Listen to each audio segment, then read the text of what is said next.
Let's see what was changed in day two. Good question. You're still using the old template, so nothing yet. Oh, we use a Okay. new one. No. I'm correct. Yeah, we are. Literally, I'm in S4 and I made the change, and literally you're not, because this flagpole here that is brown is white in the new template. I Oh, literally This changed it one's. man. myself. So that is definitely not the new template. I'm not using the one that was above that one. This is a different one. It's the This, other one. yeah. Okay. It's not the fully updated one, but it's the second updated, or how you would call it. But day one's different from what our normal day ones would be in the previous And one. Oh yeah, the day one stuff was changed ages ago. That's not the current Yeah. rate updates we're doing. I see all day one is completed and some of day two is completed. Yeah, all of them. Yeah, so the day two stuff, the day two stuff still needs a little bit of work, but on the whole, it's coming together.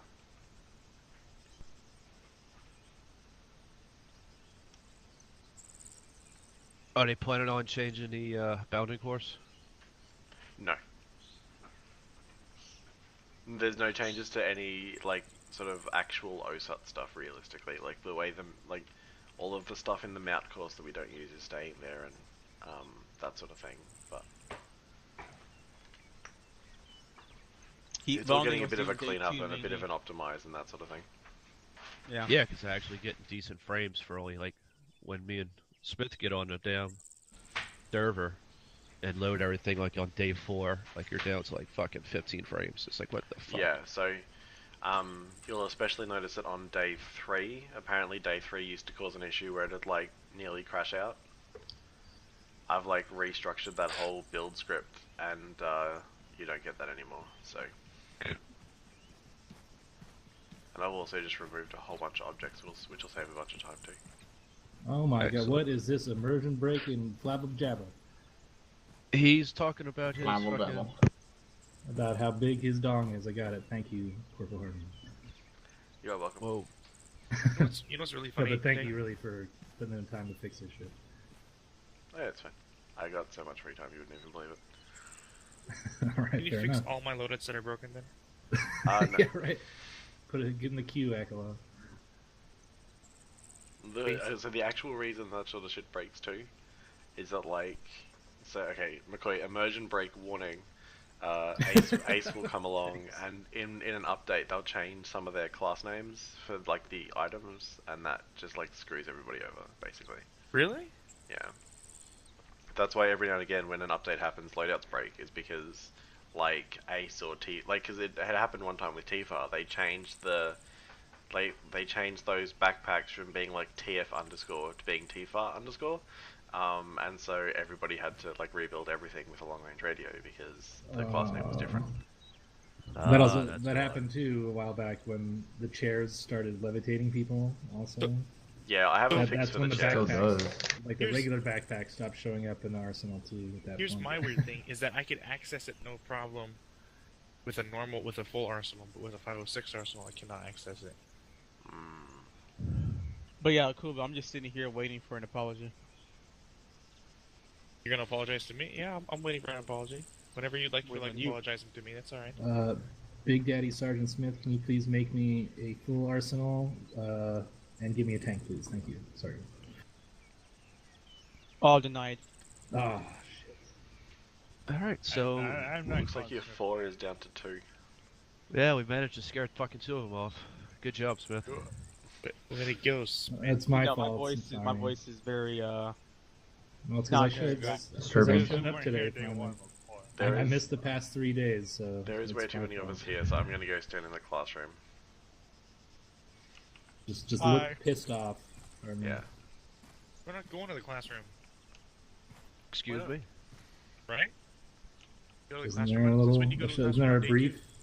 Oh yeah, I guess it's just PCCs and Landman, or I don't know how far you guys got on day one. I guess. You never know. We may change it up. Well, I'm gonna go stand more over You here won't anyway, and change I'll just like follow when I see the rest of you. Okay, bye. We changed it up on Tuesday. I'm gonna hop up. Can we march it up? Yes. Yep. I'll see you up there.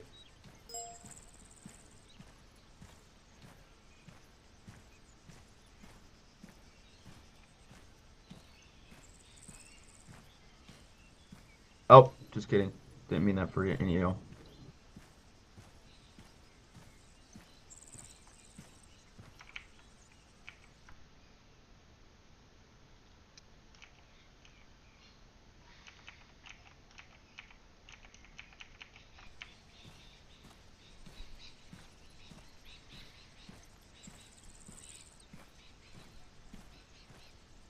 Hi guys, sorry I'm late. I had a little bit of real world stuff with the snow that pummeled the Northeast.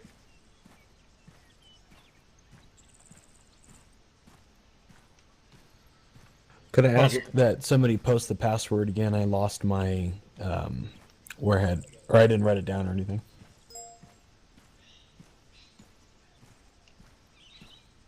Oh, thank you.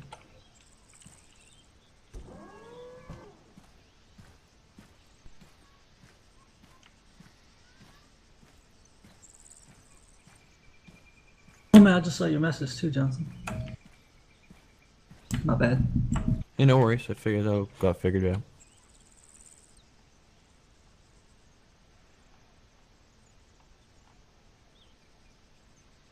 Oh yeah.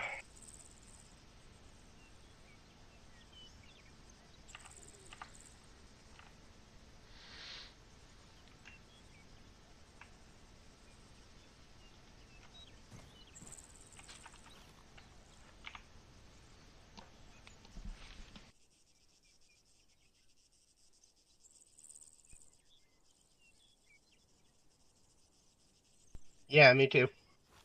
I'm in South Carolina. I've kept my girlfriend at work for 3 days. They won't let her leave.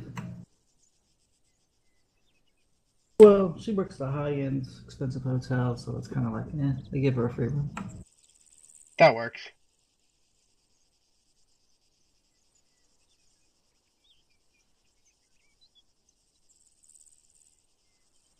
Roger.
Nice.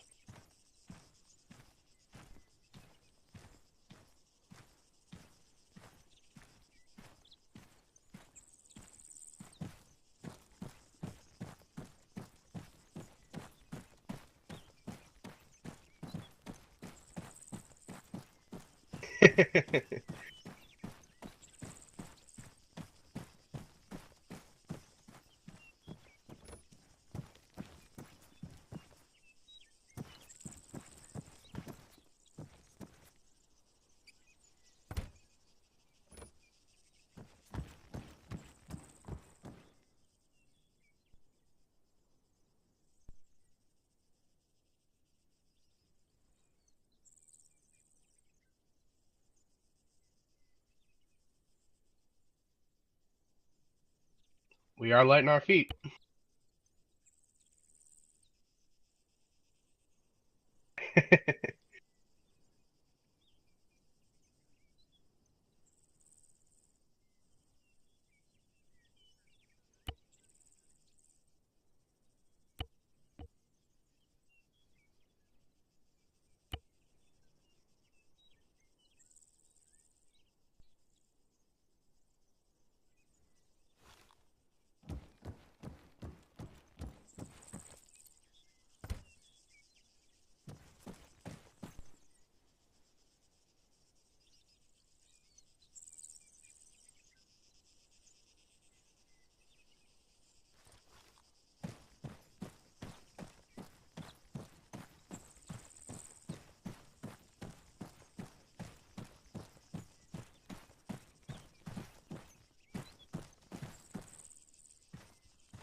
We're at the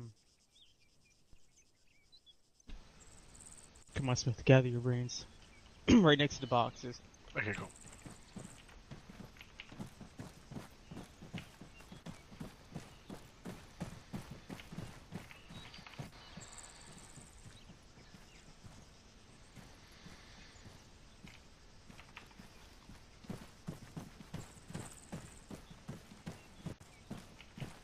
Got a bit of a lean team lead.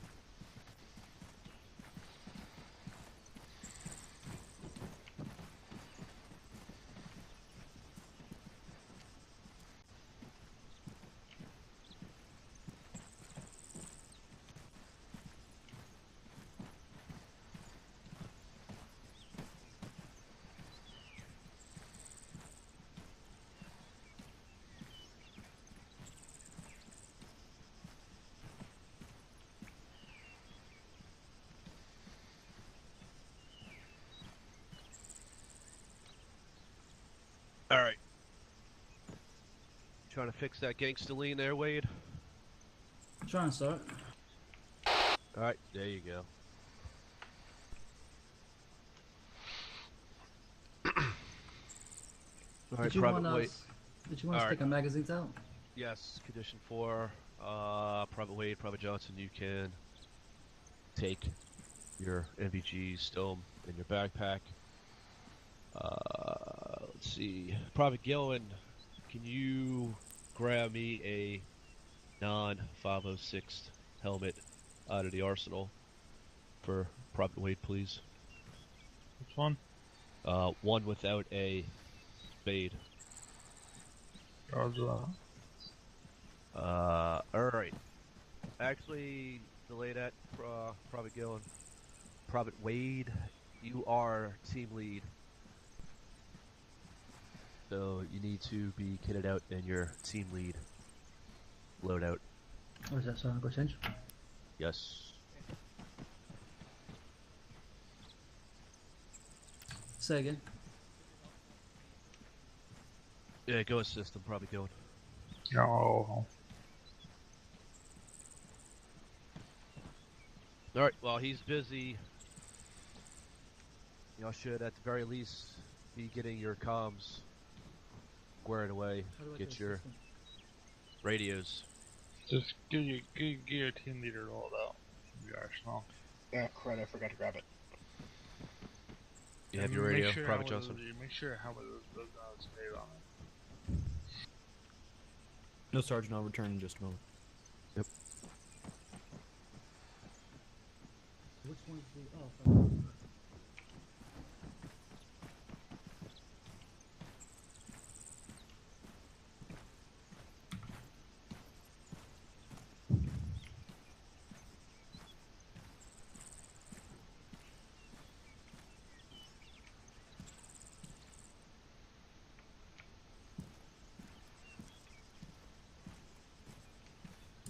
Which helmet is the one without the spade?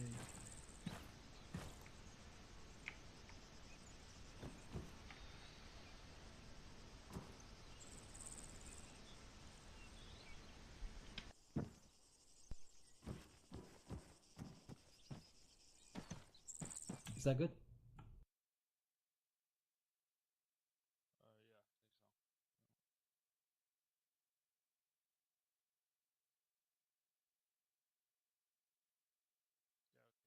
You get a spade.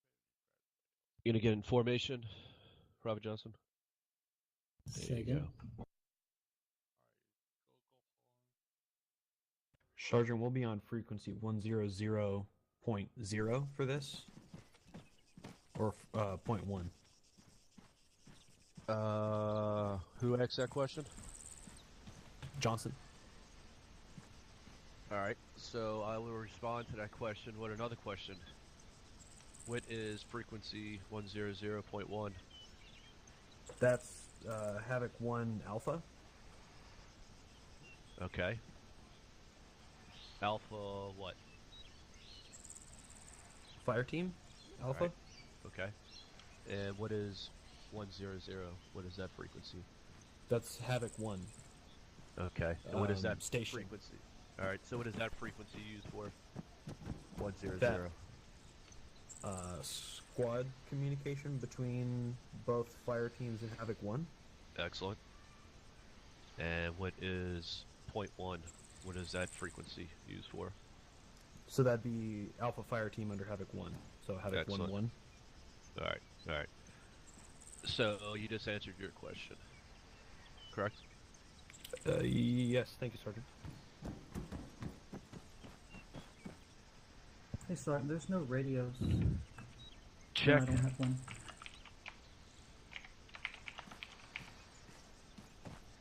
Follow Private Gill and he will unfuck the situation.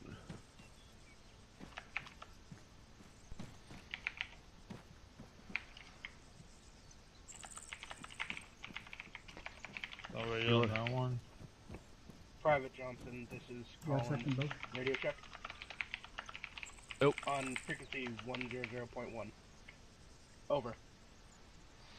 Wait, yeah, there's one, yeah. Sorry, I forgot my transmitter. Ah, there it is. Collins, this is Johnson. I hear you, Lima Charlie, on station. Oh, I think I'm transmitting on the wrong channel. Oh no, this is frequency 100.1, Lima Charlie. Over. Private Johnson, this is Private Collins. Good copy. Out.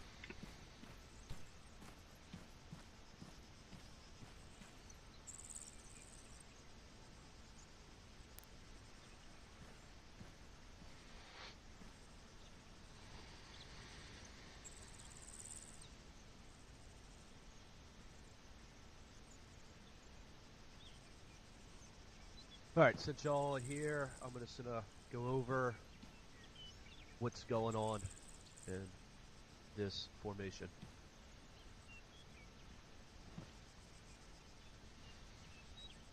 This is pre-combat formation. This is something you are going to do for practices, trainings, FTXs. This will not be done in actual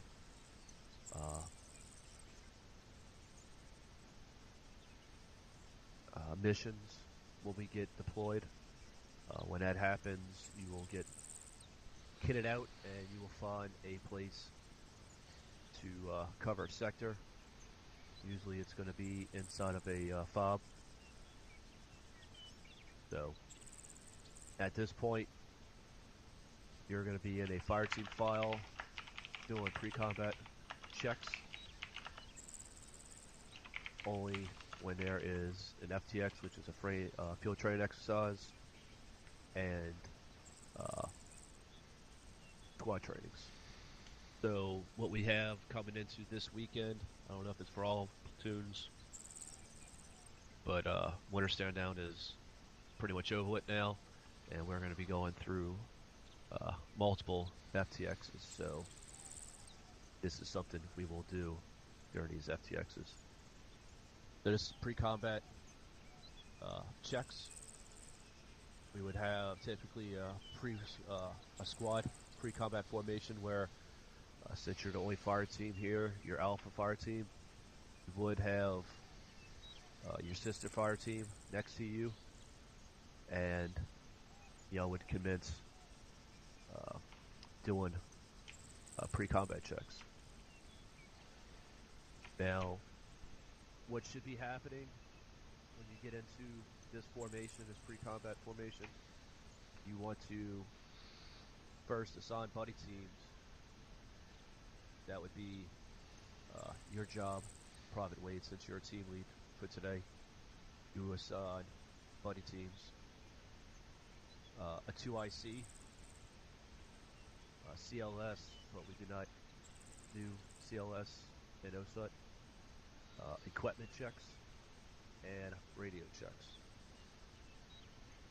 So you don't have to do it this way, but day 3 you'll understand why the team lead and the AR are one buddy team, and the rifleman and grenadier are a second team. Rifleman covers the grenadier, and the AR keeps them away from the Well, not no. I mean, the rifleman doesn't technically have to. It's a battle buddy. You know, Yeah. you're helping each other out. You know, one person is not, more important than the other. You know, everybody's in this together. Yes, we have more responsibilities, but everybody being safe and coming back alive is fucking the main focus on top of fucking destroying whatever enemy you're faced with. So, buddy teams, 2IC, that's second in charge. That goes all the way up to command staff. So, and your Alpha Fire team, Private Wade, you would have you being in charge for first and foremost, and then you would need somebody to step up if you go down. You always got to keep that chain of command flowing, open. So that person would normally be your grenadier or rifleman, somebody besides your buddy team, your buddy member. If you go down, chances are he's close behind you, either going down or he's too busy killing a guy that killed you and dragging your ass back to safety or behind cover. Make sense? Whoop. All right. Roger.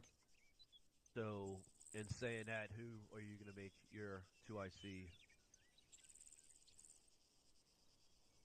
Collins. All right. Also, y'all want to do equipment checks. Being team lead, you don't have to individually verify everybody's kits. You don't have to check bags unless you want to. But OSUT, I wouldn't suggest it because y'all have standard loadout. You just want to go over what you have just to kind of ring bells. Something that they might be missing.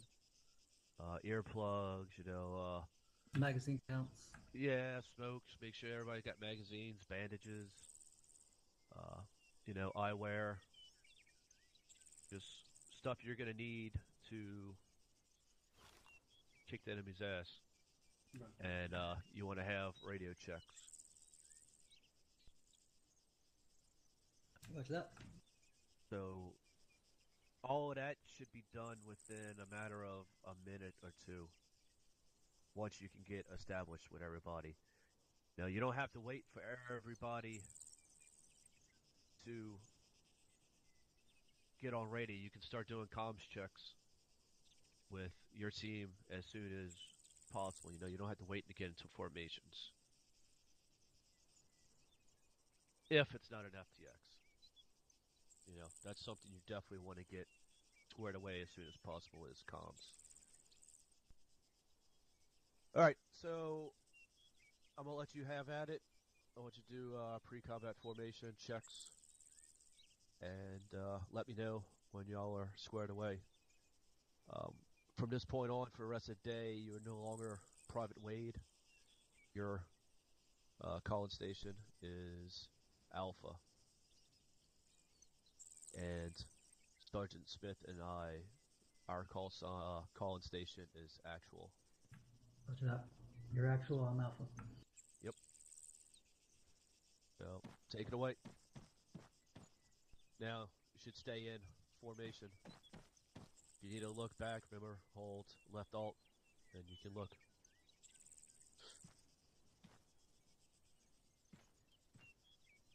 Alright, well, let's go over. Make sure you have the right number of magazines, smokes, earplugs.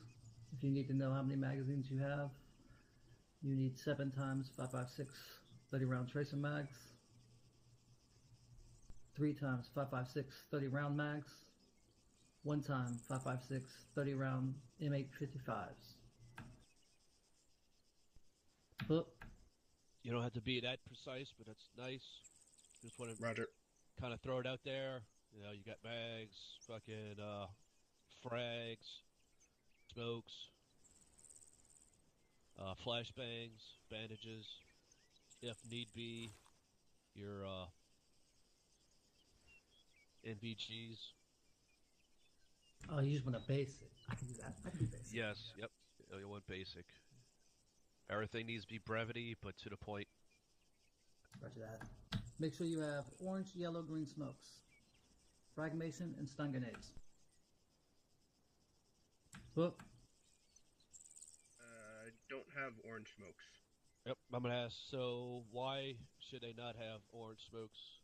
The alpha.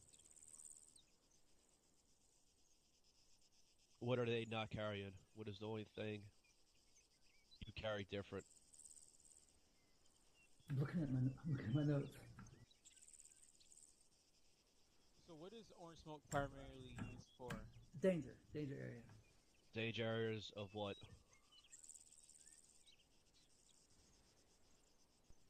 I just had danger area. As in, there's somebody shooting. Don't go over there. Well, I mean, obviously, danger area, don't go over there. But the two danger areas orange smoke would be used for is a helicopter LZ. Roger. Or demo being placed. Roger that. Got them in notes. Yep. So that is why they are not carrying orange smoke, because you're the only one that is carrying demo blocks. And I loaded a team lead. Okay, that makes perfect sense. Huh? Yep. If you have the rest. Roger. I wear night vision, correct? I wear night vision. Alpha, I'm not wearing night vision at this time, but I do not have vectors in my bag.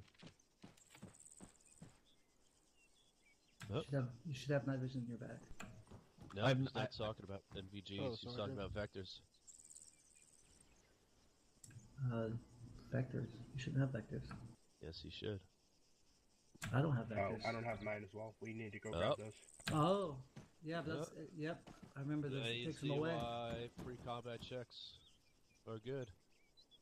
Let's go get vectors, boys.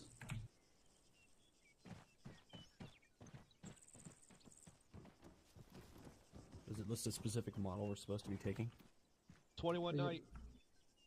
It's just the top one.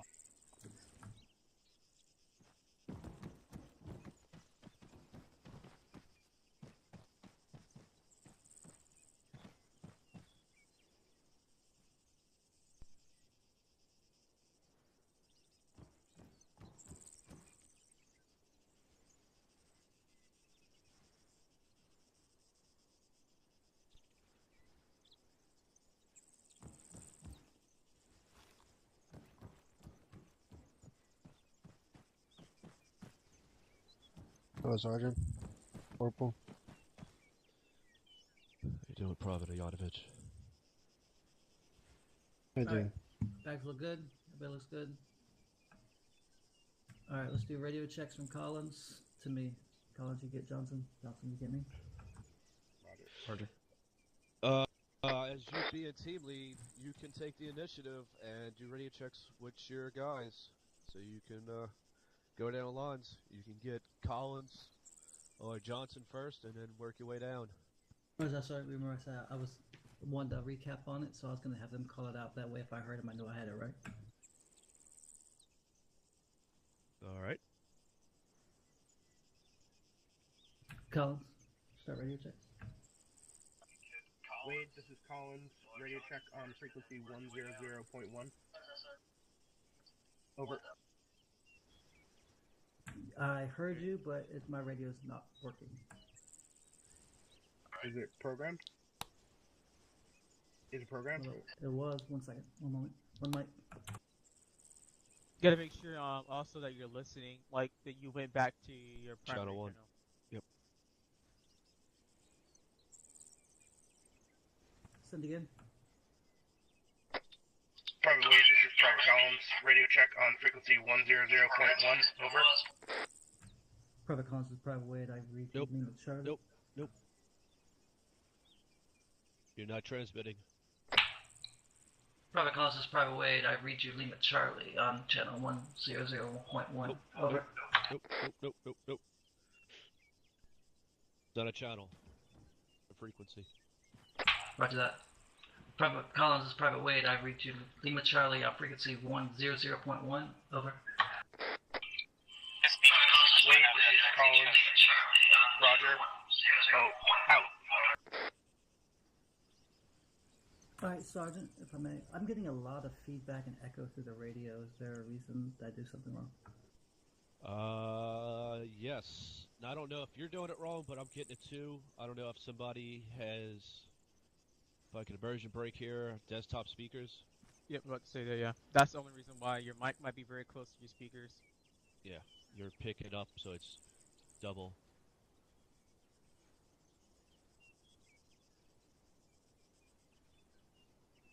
While he's fixing that, Private Johnson, this is Private Wade.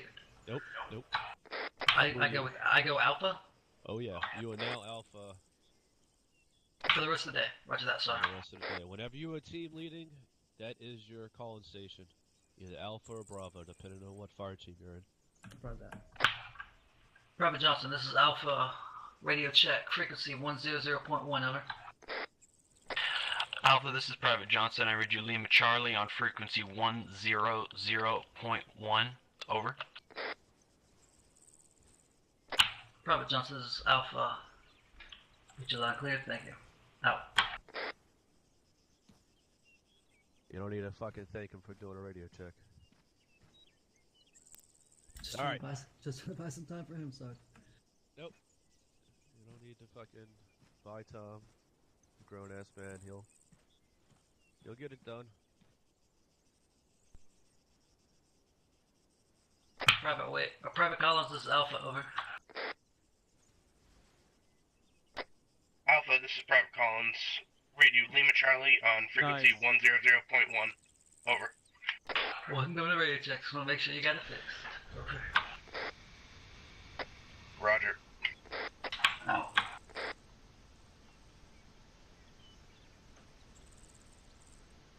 Alright, we'll have a conversation at the end. Private Collins. Roger. Alright, so last but not least, you need to do a radio check with me or Sergeant Smith. Yeah, this is the part I had issues with, Sergeant. The whole, when the second when you have to switch to Alpha 1, that's the In part Alpha 2? And that's why I need help with the Sergeant. Alright, bring up your radio. Control Papa. Got it, Sergeant? What do you see on your screen right now?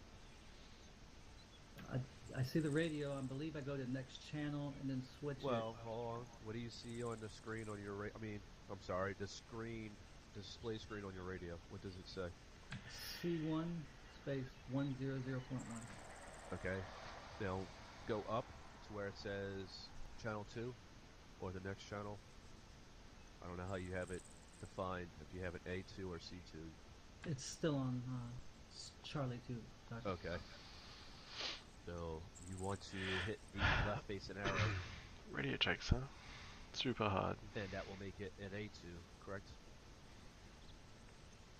The left facing arrow does got the Sergeant Alpha 2. Now make sure you hit E and T. Roger.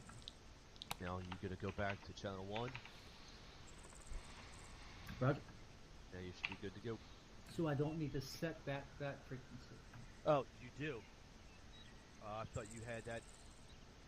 Does it say A2 with a frequency 100? No, Sergeant, it's 385. That's what I was trying to figure out, how to define and set. Well, I know how to set it. I need to know how to find Alpha 2's channel. You have to put it in or frequency manually. And Alpha 2 channel is going to be SquadNet, which is 100, so you can talk to me. Channel 1 is so you can talk to your fire team. Alternate 2 channel is so you can talk to me. And to use Alpha 2, I do need to switch to channel 2, then go over the radio. Nope. You leave it on channel 1. And it's T, if I believe. Is that right? Correct. Yes. Tracking, Sergeant. And it is A2 dash frequency 100. That's it. Yes. Tracking, Sergeant.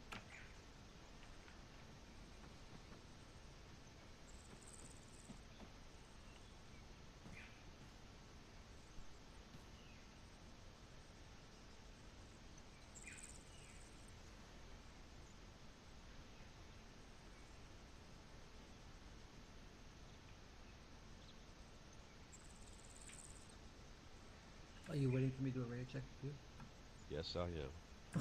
Sorry. Actual, this is Alpha, radio check. On frequency 100. Over. Alpha, this is Actual. I have you Lima Charlie on frequency 100. Over. Actually, this is Alpha. Copy. Out. Alright, there you go. So, that is pre-combat checks, and that only took us fucking a little over 35 minutes to do. That should be done in like 2 minutes. Can we do a redo? No. You'll have time to practice it next Tuesday and next Thursday. So, now you understand the importance of a pre-combat check?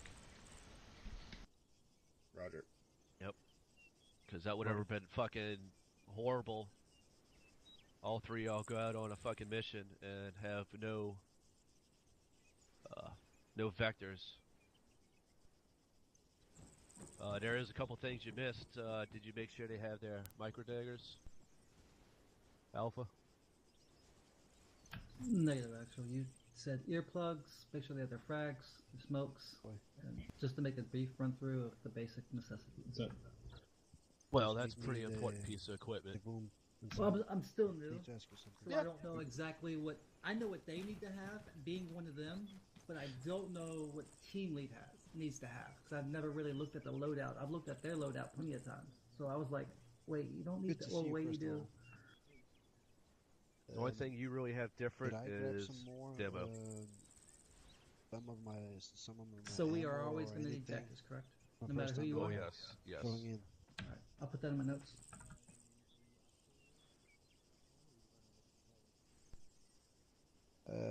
Negative. I haven't not heard anything. I didn't want to disturb. That's why.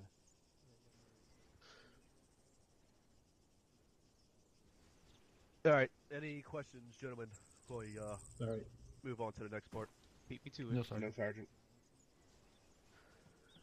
Alright, so that is pre-combat formations and checks. We are now going over movement versus maneuver. Tactical movement is the movement of a unit assigned to tactical mission under combat conditions when not in direct ground contact with the enemy. Tactical movement is based on the anticipation of early ground contact with the enemy, either en route or shortly after arrival at the destination. Movement ends when ground contact is made or the unit reaches its destination. Like I said, movement is not maneuver. Maneuver happens once a unit has made contact with the enemy. Now, don't get confused with making contact with the enemy as in seeing the enemy. If you're in movement formation and you're in a squad column and you're moving en route to waypoints, to endpoints, to a rally point, and you happen to see an enemy combatant 20 meters from you, but he's not shooting at you, that is not in contact. Once he lifts his rifle and he starts taking shots at you, now you in contact. So you have gone from movement to maneuver at that point. When shots are fired from the enemy, you are now in maneuver. Does that fall under the don't shoot until you're shot at? So if somebody's just standing there, just watch him, but he's not an enemy until he fires a round off? At some points, yes, that is the case. If they are not in military garb. Like most of our deployments, I we deal with civilians that are able to carry rifles. They are armed.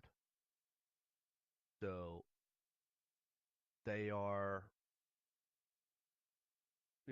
they can be next to you carrying a rifle, but until they flip sides and try to take a shot at you, you can't shoot back.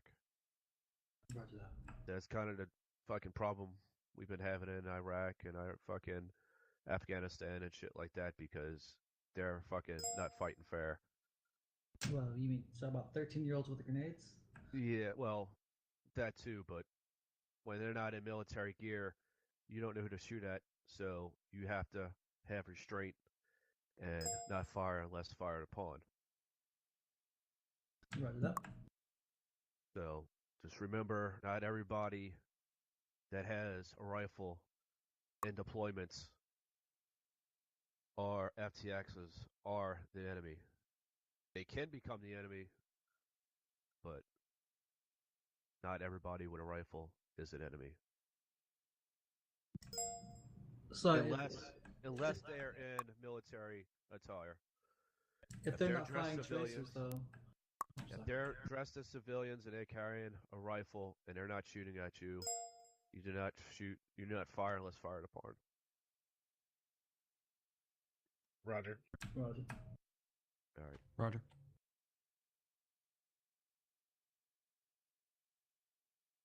So movement versus maneuver falls under all of that. It could be an enemy soldier or a fucking civilian that is now taking pop shots at you. It is considered movement until contact is made with the enemy. Once you make contact with the enemy, it is now turned into maneuver. And what is contact, Alpha? Contact is a person physically shooting at you. All right. Now, if you see an enemy combatant that's not shooting at you, but you still need to call out his position, you do not call him a contact. Use the spot report. So you have two different ways you can call out an individual. If they're a contact, if they're an enemy contact, they're shooting at you, you're going to use the 3 Ds. Distance, description, and degrees. Now, if it is an enemy combatant, he's in his fucking military gear, but he's not shooting at you because he does not see you, that is going to be a spot report. So you're not gonna say I have enemy contact, Baron at such a degree, at such a distance. You have a military age male at such and such a distance, at such a degree. So that's a big pet peeve. Don't call somebody that's not shooting at you a contact, because that's not the definition of a contact. Everybody green? Roger. Excellent.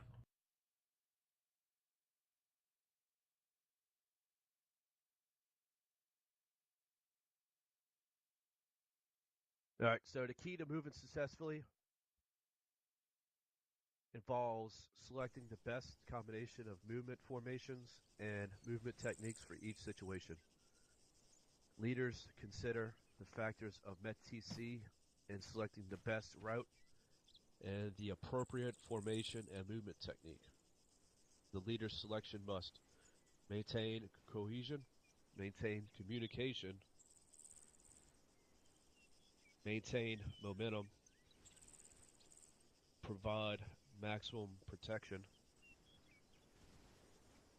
and you want to make enemy contact in a manner that allows them to transition smoothly to offensive or defensive action.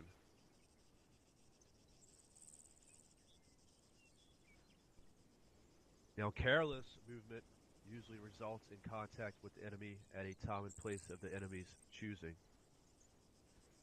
That's not what we want. We want to make the enemy fuck up, and we make contact on our grounds.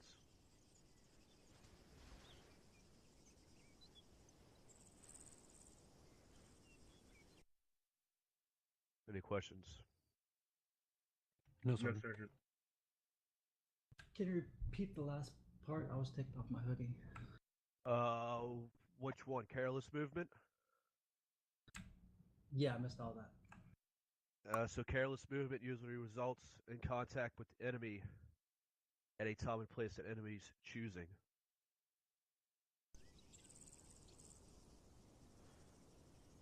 That's not what we want. And that.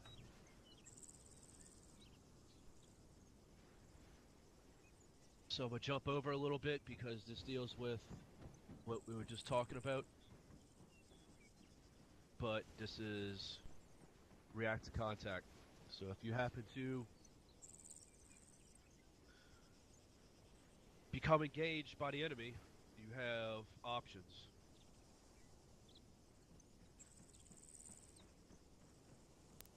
This is what you consider transitioning from movement to maneuver, or react to contact. Since you have 2 fire teams and a rifle squad, one fire team will be a base of fire, while the second fire team maneuvers.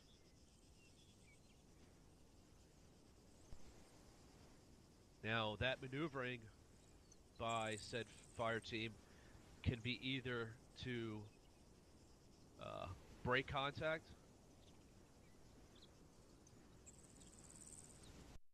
attack head on by bounding, which we will discuss in a little while, or by flanking the enemies on their flanks.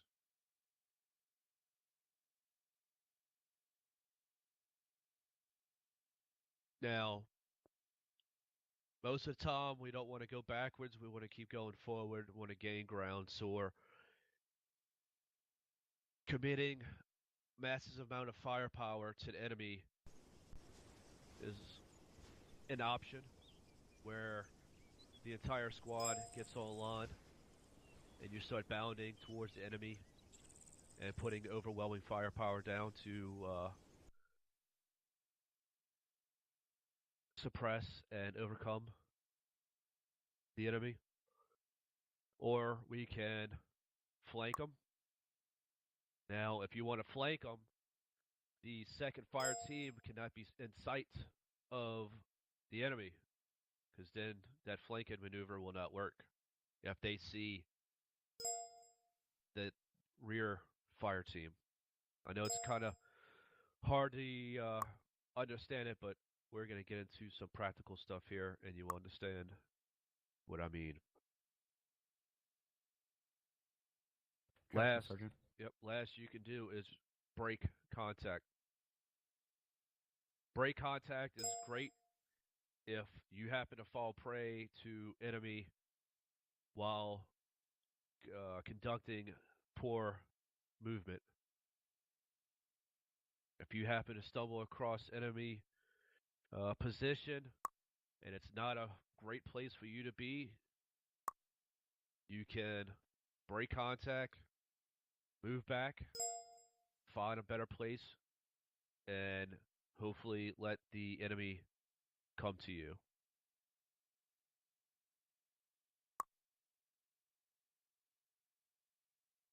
Quick start. Did it? I know in solo play and stuff like that, if they see you, they're not going to move on you. They'll just kneel down and get behind cover. So if we're out on an op, is it really a smart idea to try to just wait for them to come to you? Well, that's the benefit of having humans involved with that issue. Yes, the OP4 are fucking retarded, but with a little coercion from their human counterparts, they will come towards us. So just send one flank and they'll move, and while they're moving, we can pop them out.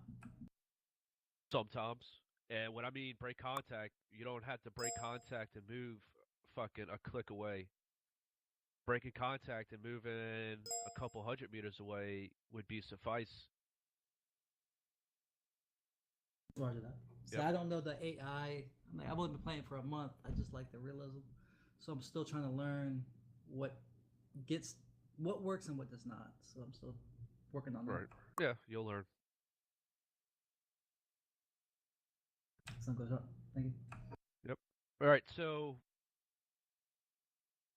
you have those options. You can react to that contact, you can break contact, or you can just head on fucking attack like some Braveheart shit. But more controlled, not just fucking every man for himself.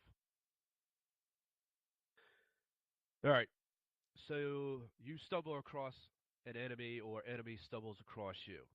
The first thing you're going to hear is the command to get online. The first thing everybody should do is go prone and seek cover. Not concealment, but hard cover. Once you find that, you will try to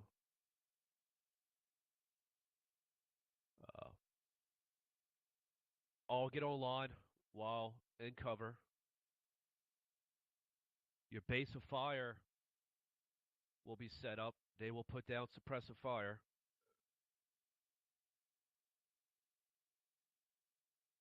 And the squad leader, while all that shit's happening, will make the assessment of what he wants to do. He can react to it, he can break contact, or he can just straight up attack. So all that happens within 15 seconds of initial contact.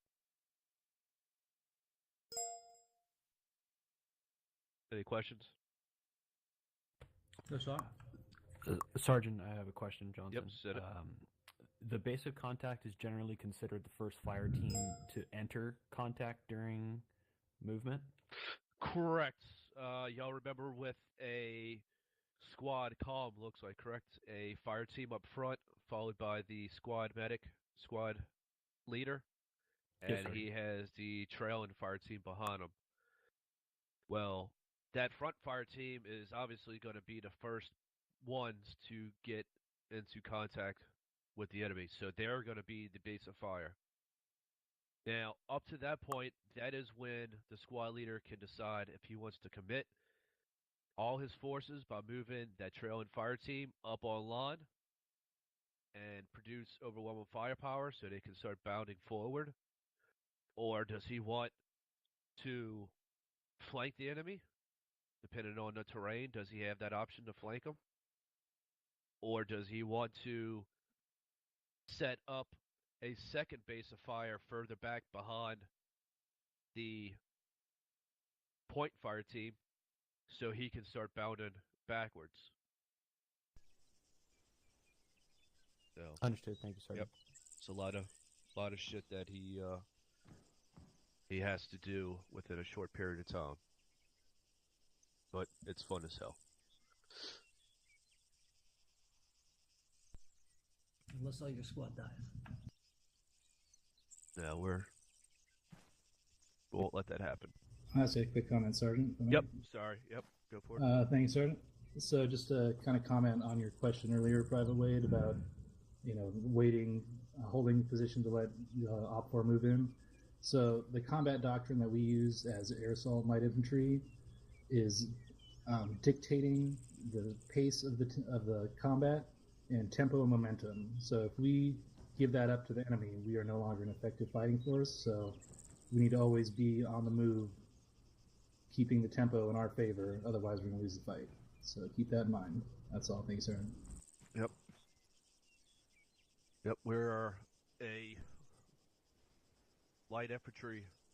That's what we got is speed.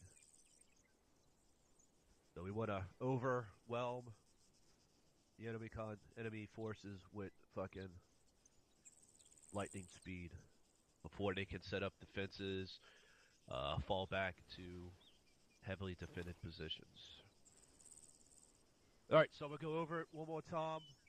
As soon as the bullets start flying in your direction, you're going to hear the preparatory command, get online.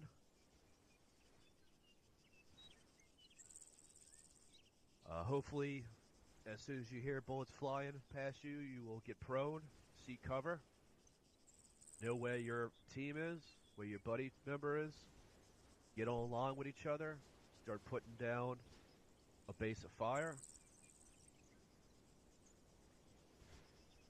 And at that point, it is up to your squad leader to decide what course of action he is going to take to whoop some ass.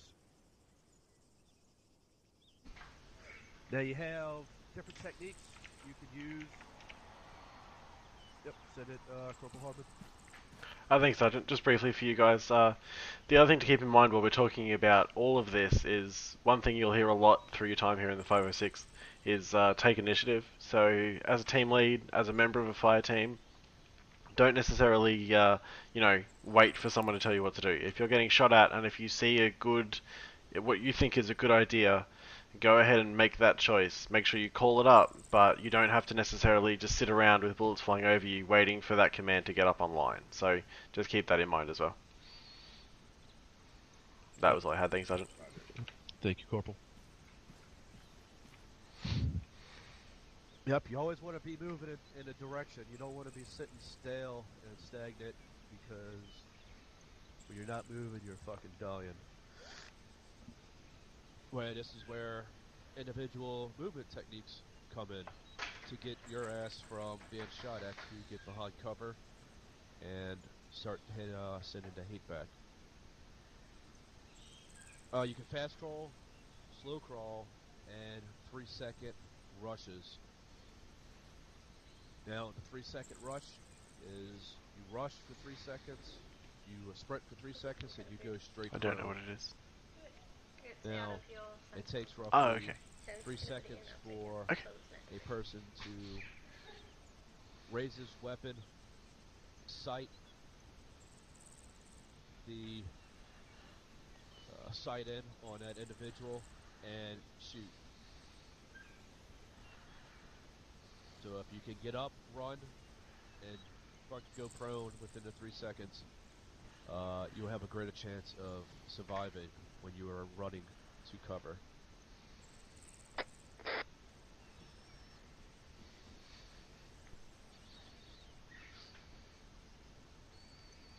Make sense? Roger. Roger, sir. Excellent.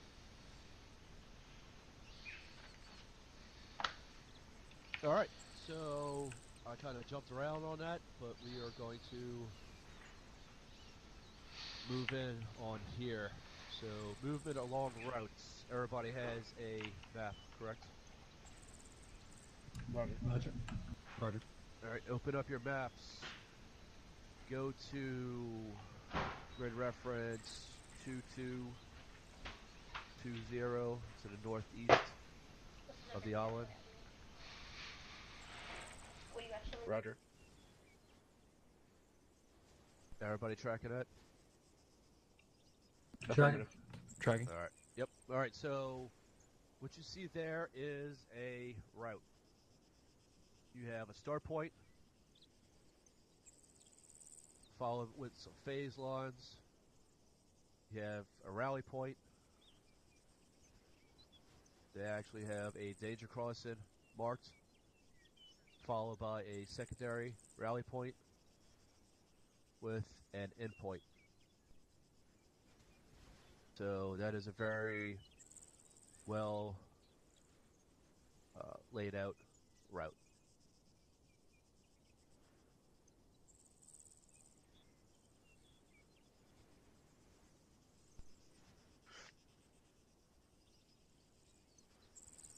Alright, so we have our first phase line here, which is traveling. Traveling is a part of the formation when you're in movement and you happen to be, let's say you're in a squad column. So traveling is 10-meter spacing between the front fire team and the squad leader, and 5-meter spacing between the squad leader and the trailing team.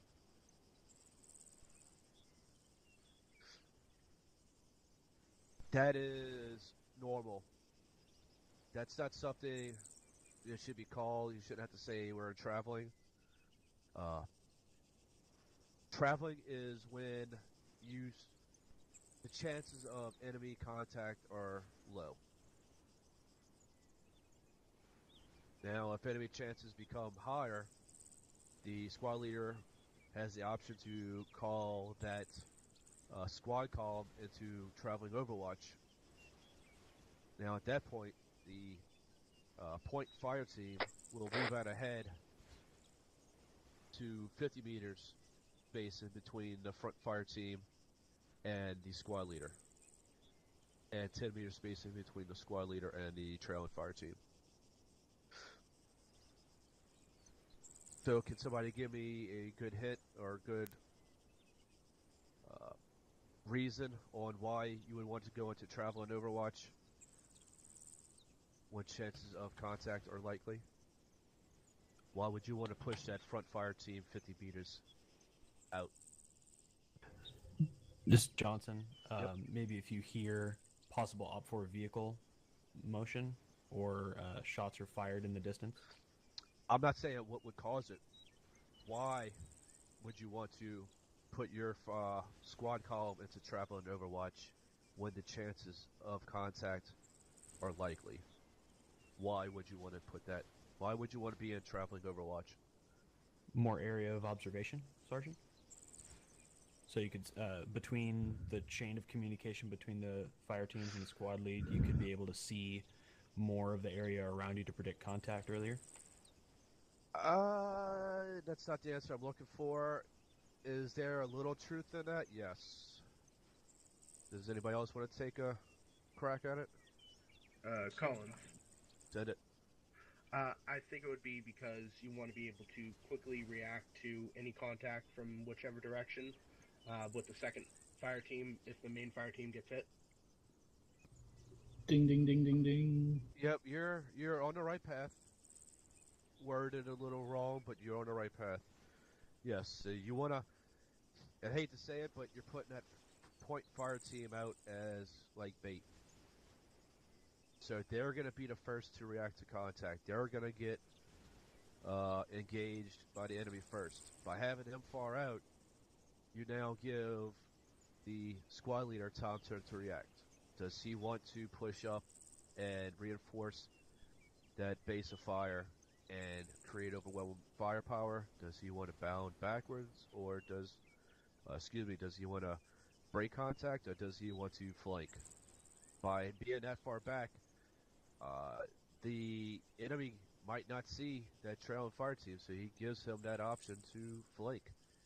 If they were traveling and they were right up on each other's ass, pretty much that entire squad will now be committed to a base of fire. It'd be hard to do anything but produce overwhelming firepower. Roger. Alright. Roger. So, squad leader sends second fire team up just to. He pretty much, uses them as bait to assess the situation, decides what he wants the rest of the squad to do, moving around, backing off, whatever he wants to do, just to get an assessment of the situation. Right, you don't want to always put your full force out there. You always want to give yourself options. And that also includes not only this formation, but where you're traveling.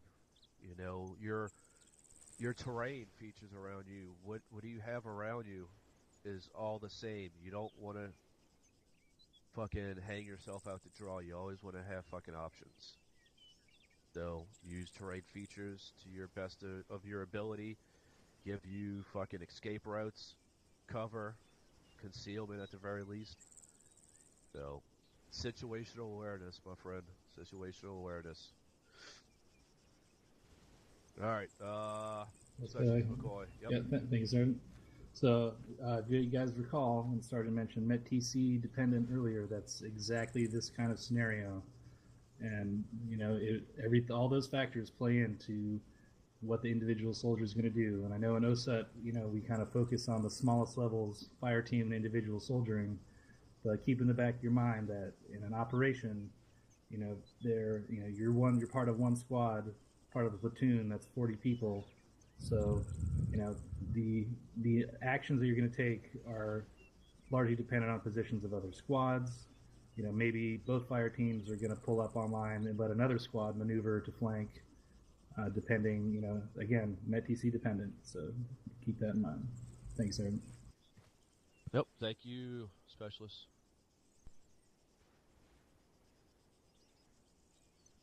So we went over traveling and traveling Overwatch. You heard me mention a few minutes ago bounding. We will go over a course. We'll go over a dry fire and a live fire course. So bounding is teams bound. So you can have Alpha and Bravo fire teams bound with each other. You can have squads bound with each other. You can put that all the way up if we had the fucking possibility of having multiple platoons conduct operations together. You can have fucking platoons bound up together. You can have buddy teams bound up together. Bounding is either successive or alternating bounding. Now, the difference between those two, if you would, Specialist McCoy, come give me a hand here. Roger that. Alright, just picture me and Specialist McCoy, we're battle buddies. We need to get that direction. When we start bounding forward, we have the option to, if I get up to here, say there's cover here, he has the option to either bound up to me, which is successive, or, so he bound up to me, to this piece of cover, that's successive, or he has the option to bound past me. That would be alternating. Everybody tracking on that? Tracking. So you have two ways to bound. Successive or alternating. Yes, Corporal Hardman, that's something that I told him I would talk to him after class is over. You have to give me a minute. Sergeant Smith got to take over. I'm having a fucking coughing spree from being sick. Yes, planning, selecting a route would probably be a good place to start over. Thank you. Speak up, Sergeant.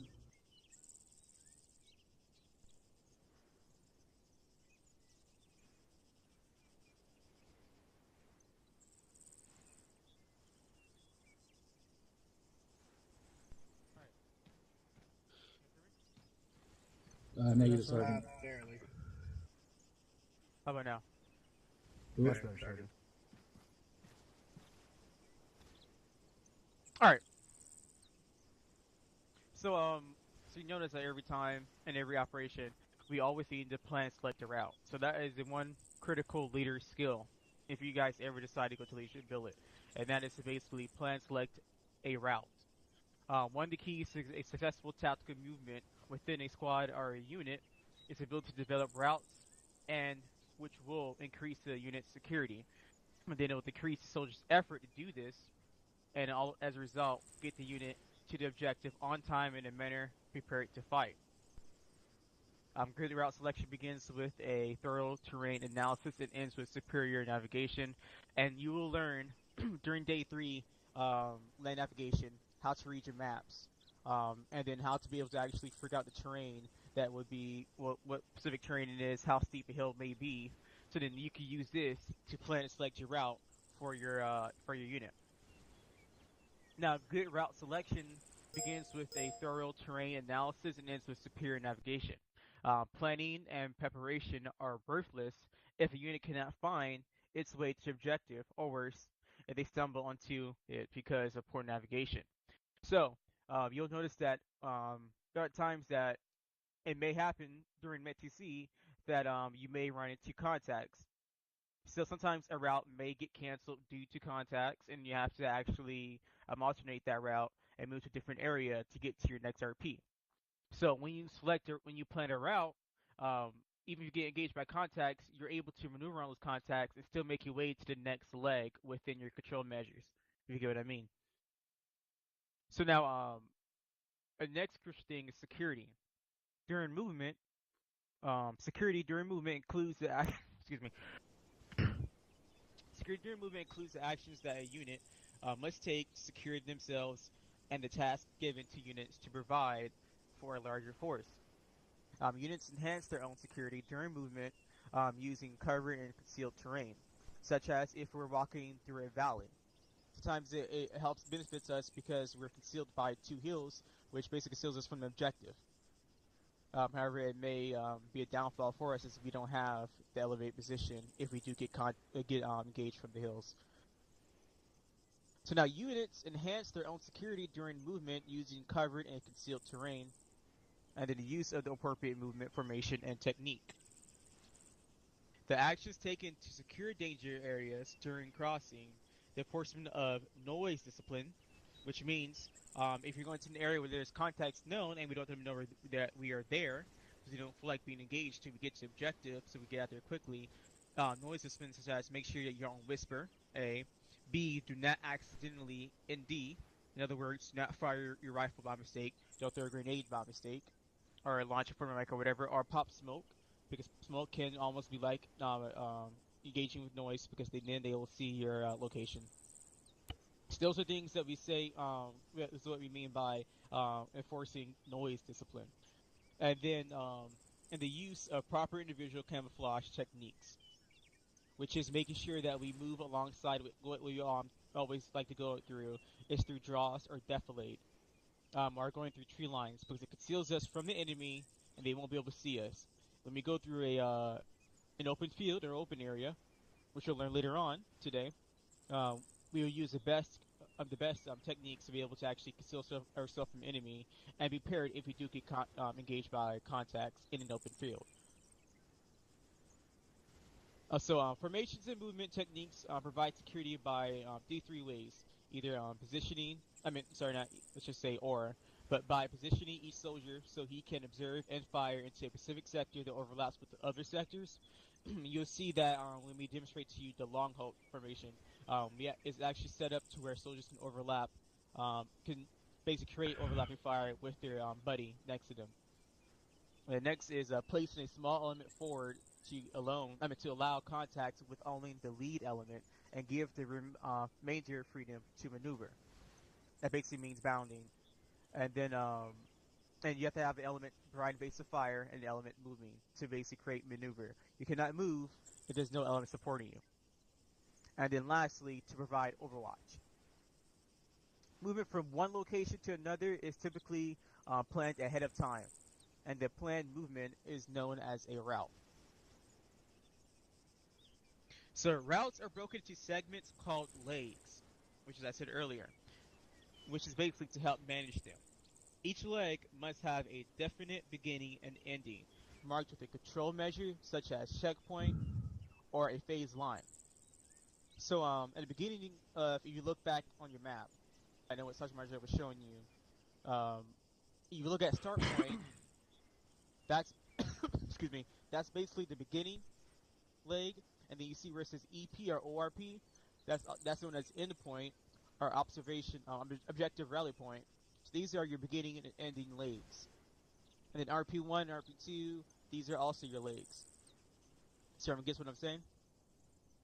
Roger. Tracking, Sergeant. All right. Now, a rally point is a place designated by the leader where the unit moves to reassemble and reorganize if it becomes, reassemble and reorganize if it becomes dispensed. So rally points are basically places allows us to actually consolidate, get together, reestablish a chain of command, figure out where we need to go next, allows the actual whole unit to rest, to be able to regain a stamina and then continue to move. But it can also be placed for a temporarily halt to reorganize and prepare for actions at the objective, such as rally points near objectives, or objective rally point, which is ORP, which you saw earlier, I was telling you. To depart from friendly lines, which what an RP could be used for. To re-enter friendly lines. So basically, planned and unplanned rally points are common control measures used during tactical movement. Some planned rally points include objective rally points, which you saw earlier, initial rally points, re-entry rally points.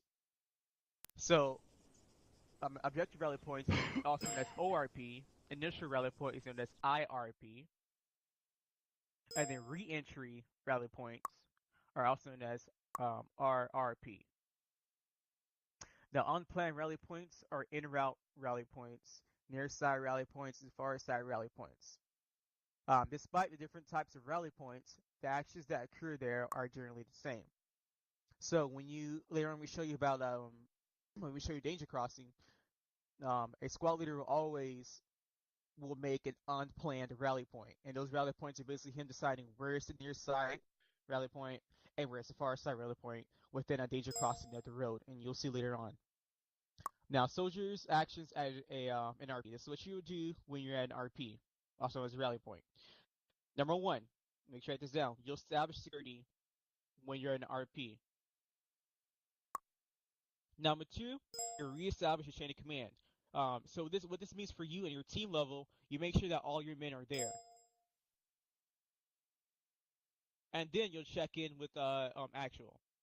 If you either want to do an ACE report, if you guys just got engaged by contacts and you finally got to rally point after you finish engaging contacts, you give them the ACE report. So basically, you just reestablish your chain of command, communicate with them, let them know that you're still here and stuff like that.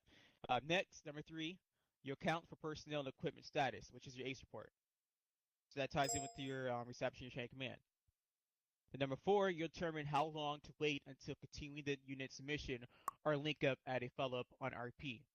This is usually decided by your task force commander or your platoon HQ.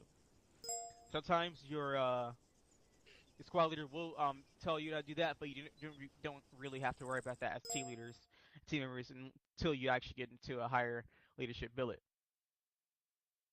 Then lastly, you complete the last instructions.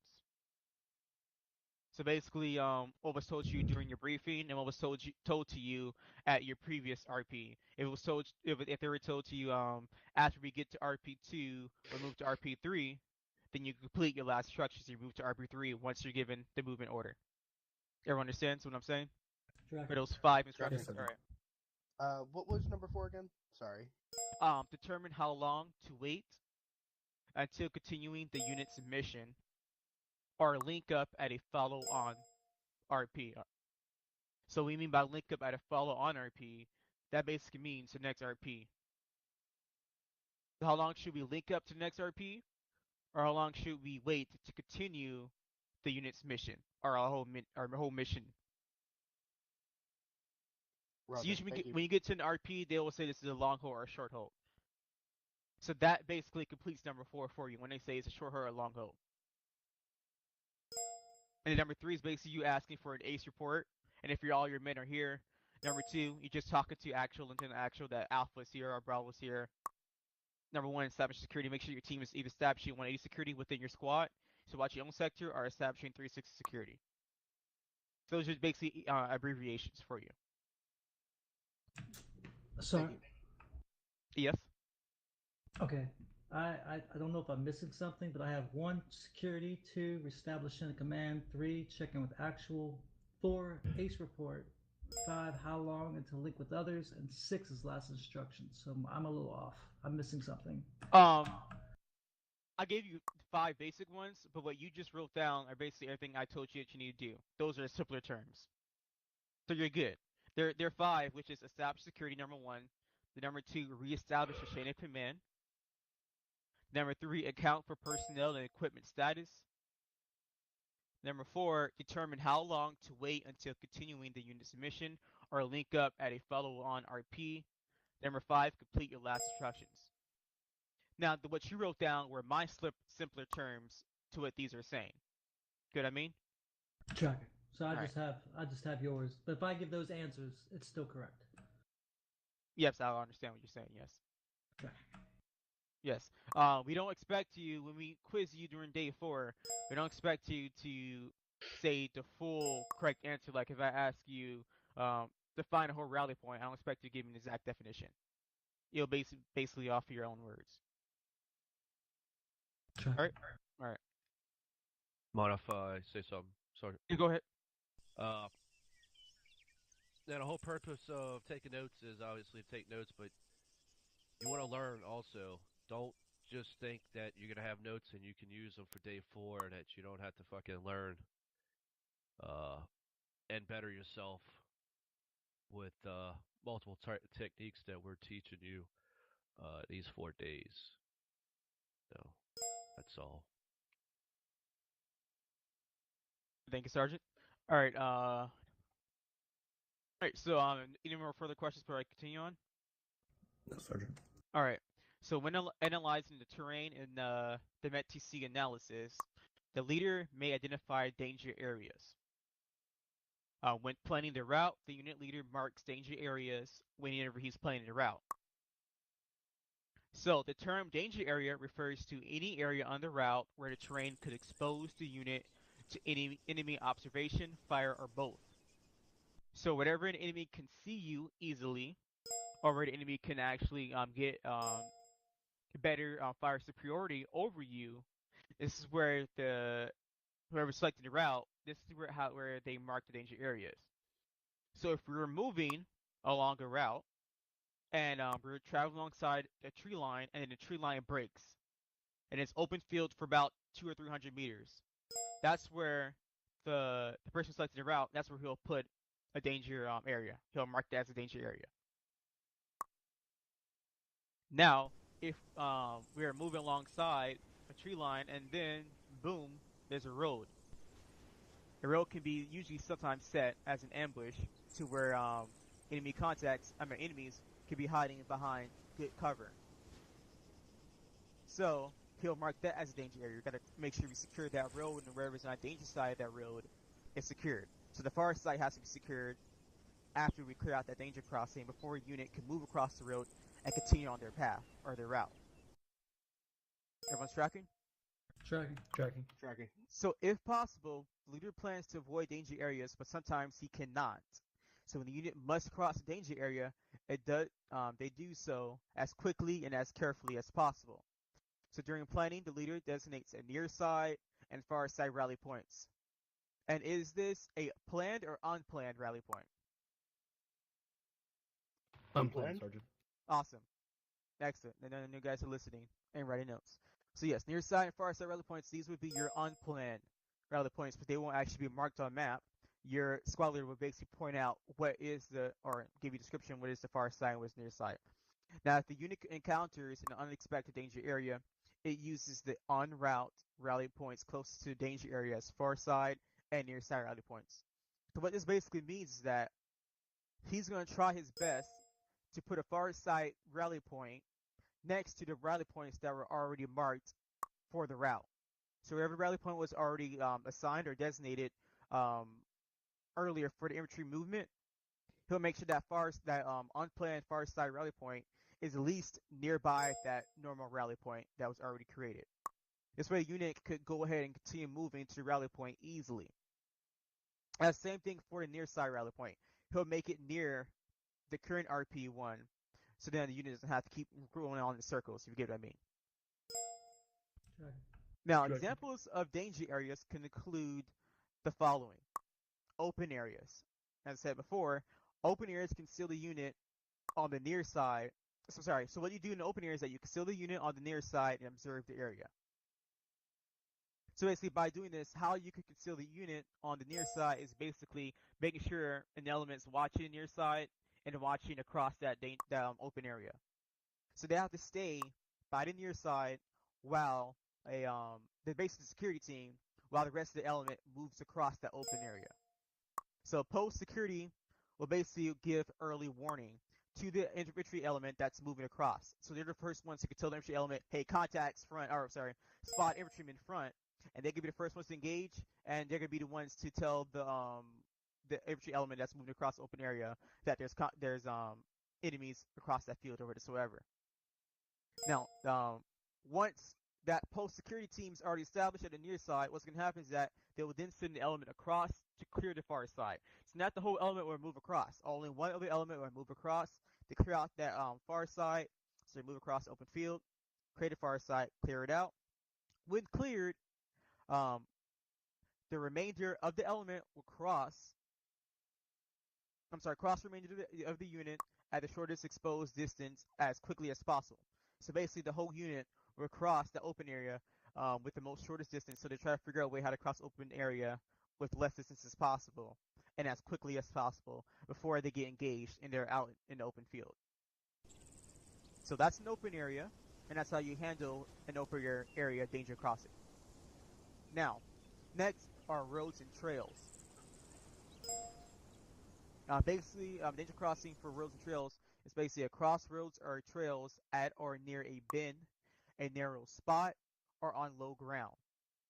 This is where we would consider our danger areas. So if they're on crossroads like intersections, or trails like small trails and not actually roads, near a bend, because a bend can basically blind us from the other side of that road. A narrow spot, such as places with various cover that we do not see, and then low ground. The danger areas at low ground, of course, the enemies are going to try to create an ambush there because they'll be able to have higher ground over us. You have to go back down lower ground and he'll go back up. So that's what we call a danger area. And you do the same thing what you do in an open area, but it's a little bit different when you're securing area roads or trails. The next are villages. The reason villages are danger areas because basically you're putting yourself in a trap. If you get engaged by contacts in buildings, you can't engage them because they get immediately hide behind cover, and you can't do nothing about it. That's why they're danger areas. So when passing villages on the downwind side and well away from them, that's how you will basically travel along villages if you have to. You pass them by a downwind side and well away from them if you can. You need to make sure you avoid animals, especially dogs. And you must avoid goats since you guys love goats. Because what goats and animals and dogs can do is basically they will reveal your presence of the unit. So that dog sees you and stops and just watches you. Enemies nearby will see that and then know, okay, there's something going wrong here. Let me go investigate it. As soon as they open fire towards you, the rest of the enemies know that you're there. And dogs can bark at you as well and basically let them know that you're there. So try to avoid them as much as possible if you can. Next danger area is enemy positions, such as tripwires, let's see, bunkers. Those are danger areas.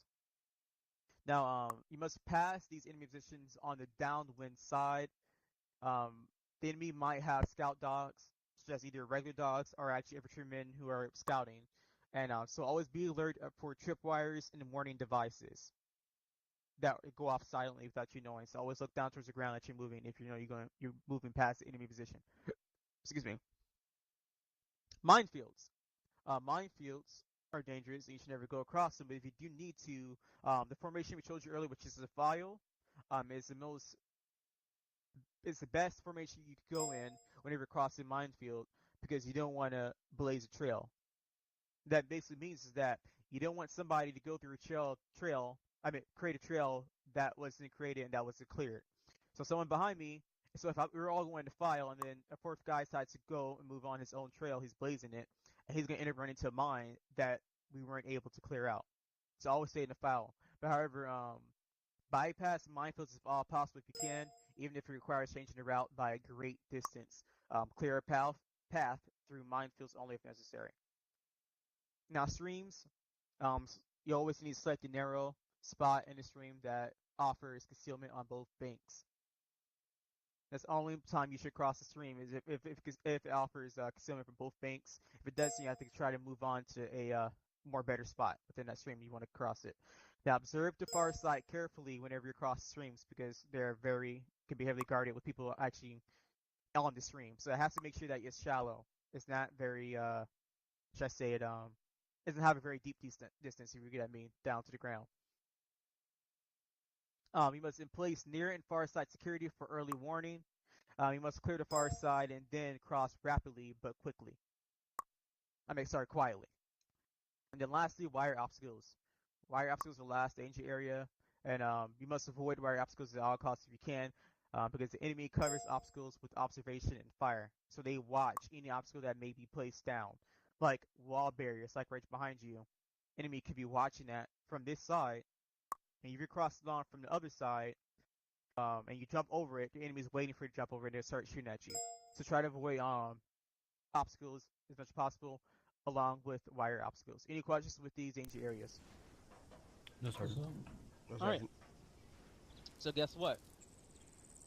We get to actually go through a danger area, and then show your short hold and a long hold formation, and then you guys get to move around, walk, and then you get to go through your bounding course.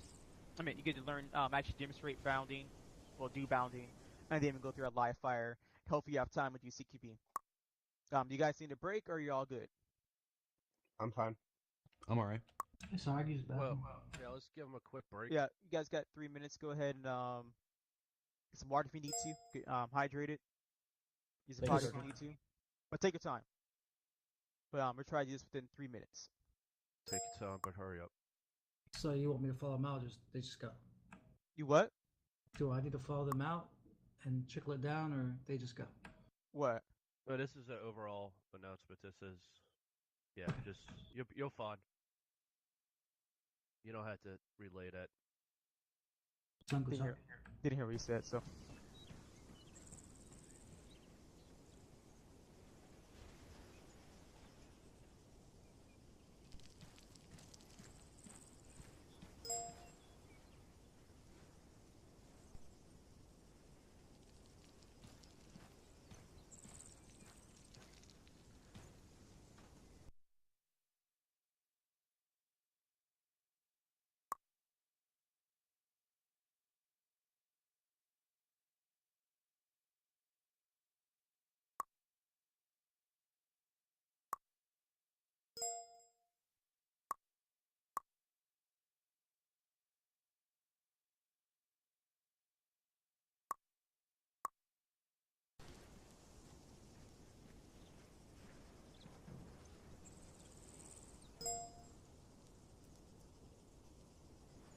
Well, by my clock,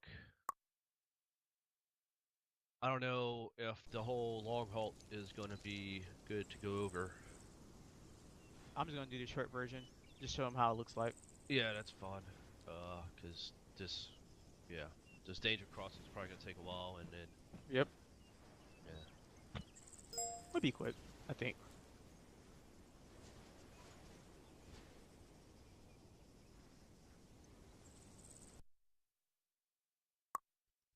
What's the cool talking about?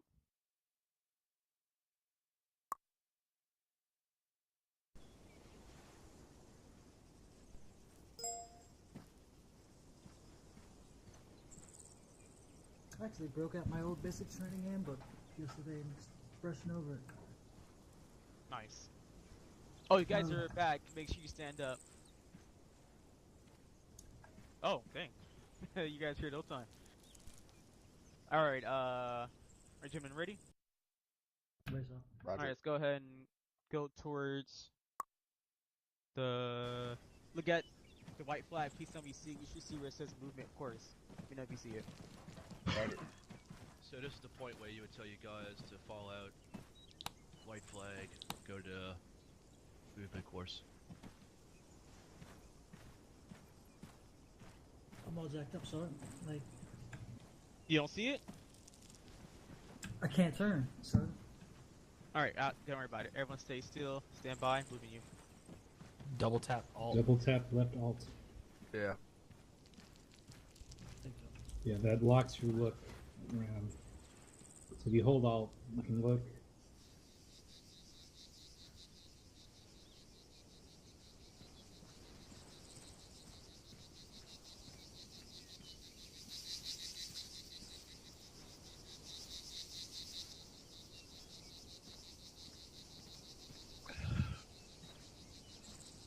Gentlemen, go ahead and follow me.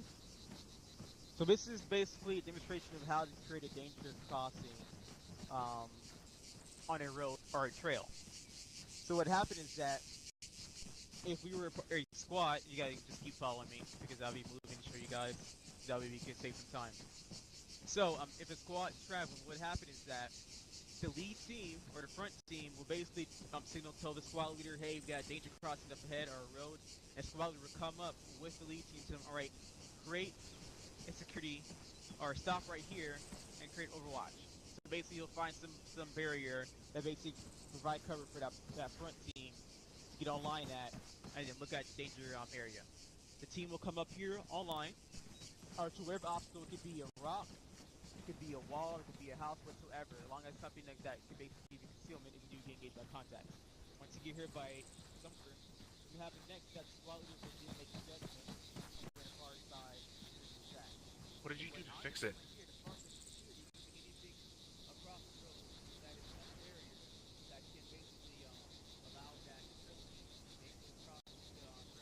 I can't hear you if you're talking. I can't hear you though.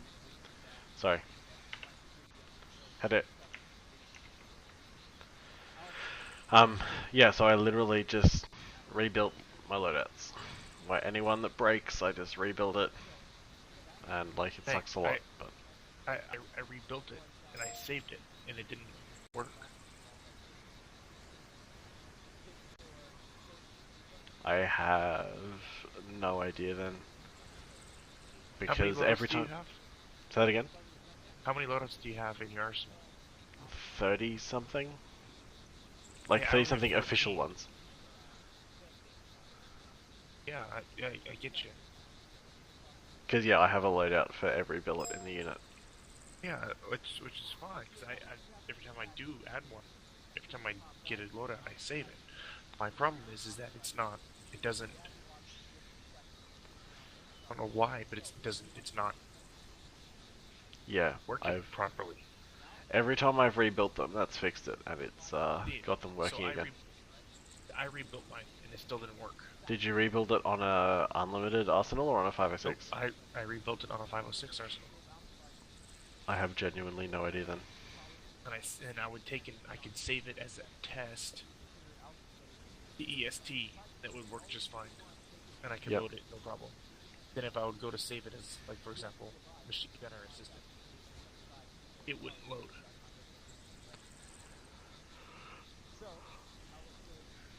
And then I can also literally take my loadout. I can go to a full arsenal, take the loadout that doesn't work. Like for example, my machine gunner assistant didn't work. I could take it and load it from the full arsenal, walk over to the 506 arsenal, save it as test, and then clear my loadout, and then load that test thing from the arsenal, 506 arsenal, no problem. It has the same exact equipment as the other thing. I'm not sure. The only thing I would suggest is probably just record it, and post it on the forums, just showing exactly what's happening, and between the guys in S4 and the collective intelligence in the unit, someone might have an idea, but at the moment I'm coming up blank. I'm really not sure what the cause is. Okay. Sorry, Olaf. Is it are these saved somewhere? Like, is it a file that's saved somewhere? Yeah, it's saved in your user profile folder. Wonder if I need to delete What if I need to actually go into the files of Arma? Yeah, you can. You can just go into the file and just like delete the array of all the stuff. It's just text. You just gotta be real careful about it. I'm going to be off comms for 30 seconds. I'll be able to hear you, but I won't be able to talk back. Fine.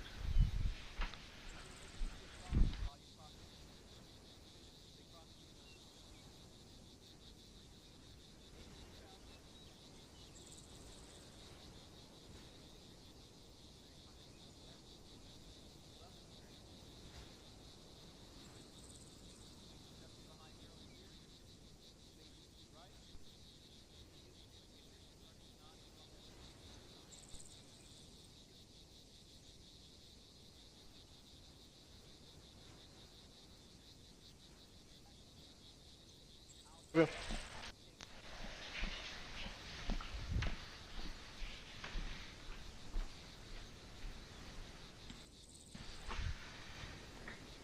I come back.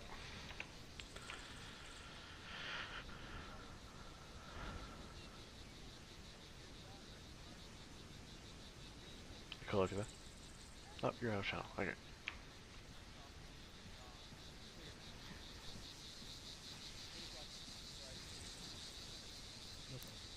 Alright. So remember that you have to be exactly identical to the person on the other side. So don't be laying down right here. You're not exactly identical. That you make sure exactly identical. You ever get what I'm saying? Alright. So once that danger crosses is secured, now the reason why you have to clear out these far areas, like I told you, move all the way down over here, move all the way down over here, and over here, because the contacts are in this anywhere, so you never know where they may come. You have to protect the squad area. The squad is the first person that actually crosses the danger crossing.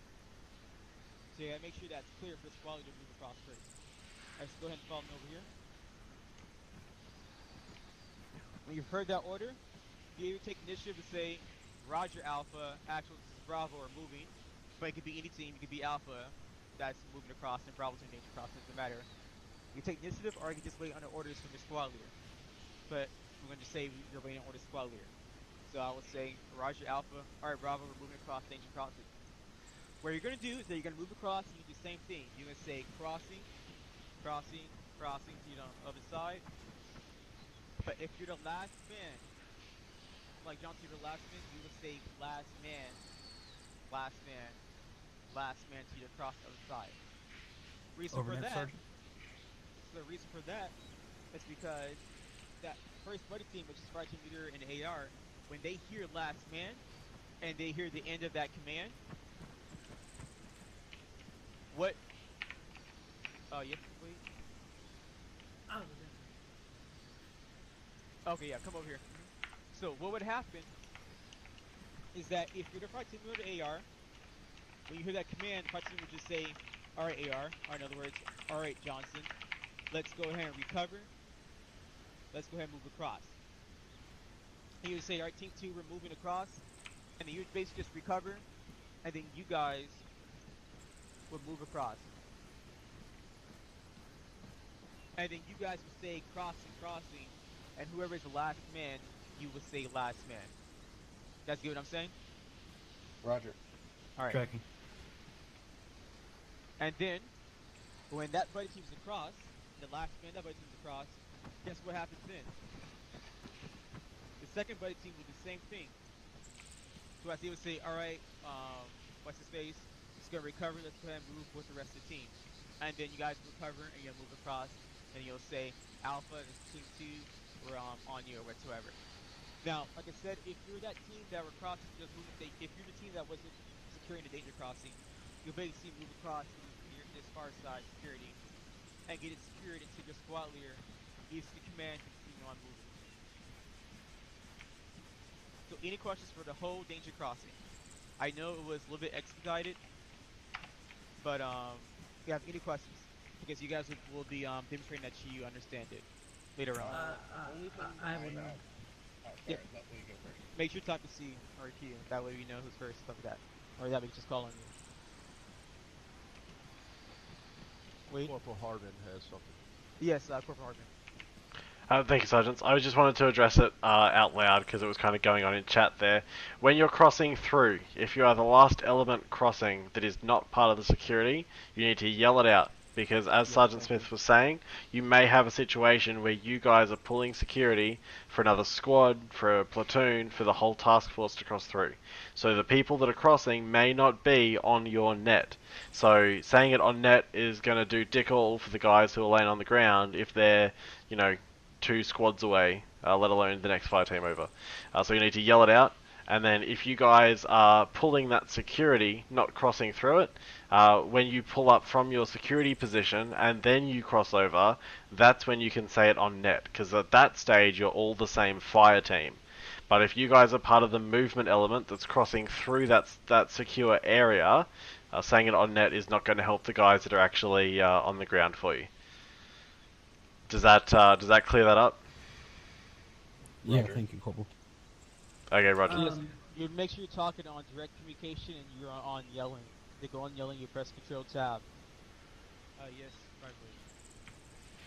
So if you're not in that squad that's crossing, and there's other squads there, make sure you just yell it. Or you can go over radio, but if there's other squads present, you need to yell it so everybody else hears it. Yeah, so I'll if make you're... it simpler. Just always be on yelling. Always talk on yelling. Only movements for your team, you'll be on radio. You get what I mean? So only if your team is doing a movement, then you'll speak on radio. For the rest of the time, for danger crossing, just be on yelling on direct communication. Does that answer your question, Private Wade? To yell in game is the same as what we're doing now, just talking yes. in TeamSpeak? You just press Control Tab, make sure you're on yelling. That's before. Thank you, sir. So just to kind of like add and clarify or try and simplify, there's only 2 people that will ever say last man. The first person that says last man will be the last member crossing the danger crossing, right? So the danger crossing set, platoon moves through, person says last man. Then the first 2 people that set up the danger crossing, one of those 2 will say last man when they cross the far side, and that's it. Does that if that makes sense? Roger. His question is just based on how they should be communicating, either through their squad net or through direct Right, yeah. For danger crossings, it's usually all over direct communication. So. Alright, someone had another question? Johnson or Collins? Yes, it was just, is there a set idea that they want it separate, that you guys want it separated, like 10, 20, 30 meters, or is it more or less just enough that a platoon could get through? Enough for a platoon to get through. What you see right now is just theory. Maybe need to be a little bit bigger, maybe need to be a little bit smaller. That's just theory. So just imagine that spacing right there, how big that is. That's about as small as you ever want to be. Yeah, we will show you once you go to the demonstrations and actually do it. We'll show you. We'll tell you if you need to space out a little more or get a little bit closer. It's all about trial and error. Roger. Thank you. All right, Johnson, you have any questions or comments? No, Sergeant. They were all answered. Okay. And wait, any more? Negative. It may be? Okay. Let's go ahead and move down towards... I actually need to show you short holds, because I'm going to have a long hold. So I want you all to form a wedge. Kind of get a helper to be within that wedge. Private Janovic, you want to fill in as their 4th man? Alright, so does the AR be on the side by himself, or who's accompanied with the AR? It would be the rifleman if we're heavy left. No. A grenadier is always accompanied by the AR. The rifleman will be on the side by himself. There we go. I mean, just anybody fill into the right side, and we'll pretend that he's a rifleman. So we're not going to try to create the wedge on the right side. Private Janovic over here. Yeah. Get on the right side of the wedge. There you go. There you go, you're good. Right there. Alright. So go ahead, kneel. So basically that's short hold right there. You're basically staying in the formation that you're currently were in. So if you were moving in a, let's say, squat column, and let's say you guys were the point team and you're in a wedge formation, this is your short hold. You're basically halting, you're going to crouching position, and you're staying in the same position that you're in before. I know, Corporal Hartman, give me a second to explain that. So you'll basically be in the same formation you're in before. Now, what's the main thing about a short hold? No, it's okay, Corporal Hartman. You continue doing it if you need to, because I'm an old man. So what you're gonna need to do they make sure you use security. So private wait, if you guys doing a 180 security, because guess what? There's two fire teams within a squad. So you guys gonna watch the front security of the whole element, correct? The whole squad, correct? So what security will you be watching private waiting? This is a pop quiz. I don't expect you to know. I have to 180 continue. Yeah, so you basically be watching the front. So you'll be watching the direct north. So Ivanovic, you'll be watching east, because there's your element there. And then Johnson, you're basically watching 45-degree angle to the left of Wade. And then Collins, you're in charge of the 45-degree angle to the rear. Or let's say 30-degree angle from the 6. So like right here. This is where you'll be watching from there. But however, there would be an element behind you, like I said, a fire team that would be at your rear. So you'd just be watching from here. That basically will create an overlapping fire. So from here to here, and then Johnson from here to support your friendly in the front if need be, and then Wade to support him. You got it. And then if you guys were in a position of Ivanovic and you were a rifleman, you'd be watching from here to here. Am I understood? Roger, Sergeant. Roger. That's your short hold right there, and it'll be just like that if you're at the rear. If you're in a diamond, you're already able to create your 360. So that's just your short hold from the front, and it will look almost the same way from the rear. All right, let's go ahead and move up. This is your long hold now. Your long hold is quite different from your short hold. You're not actually in a formation that you're in during movement. You're actually being in a formation of a, I would say almost like a line, but not like a line. And you do watching the same sector again. So, let's say you're in that danger crossing. You're finished, you're done at the far side security. On the far side RTB. Your squad are consolidated. You guys are moving up here to the actual RTB, which is designated for a long haul. So whenever you've been given the order of a long haul, what would happen is that there'll be one team who represents the front. They'll take 12 o'clock security, and your squad leader basically will tell you where 12 o'clock security is right now. So if I was squad leader, I would say 12 o'clock security is to the northeast, and I'll point it out. And then for whoever is the rear element, the rear team, I would say you have a 6 o'clock security, which is towards southwest, and I'll point it out for you. So let me show you basically 12 o'clock position very quickly, and then look just like the same thing for the 6 o'clock position. So you come over here and follow me very closely. Your job at team here, you just say, all right, Alpha, we're doing 12 o'clock security towards northeast.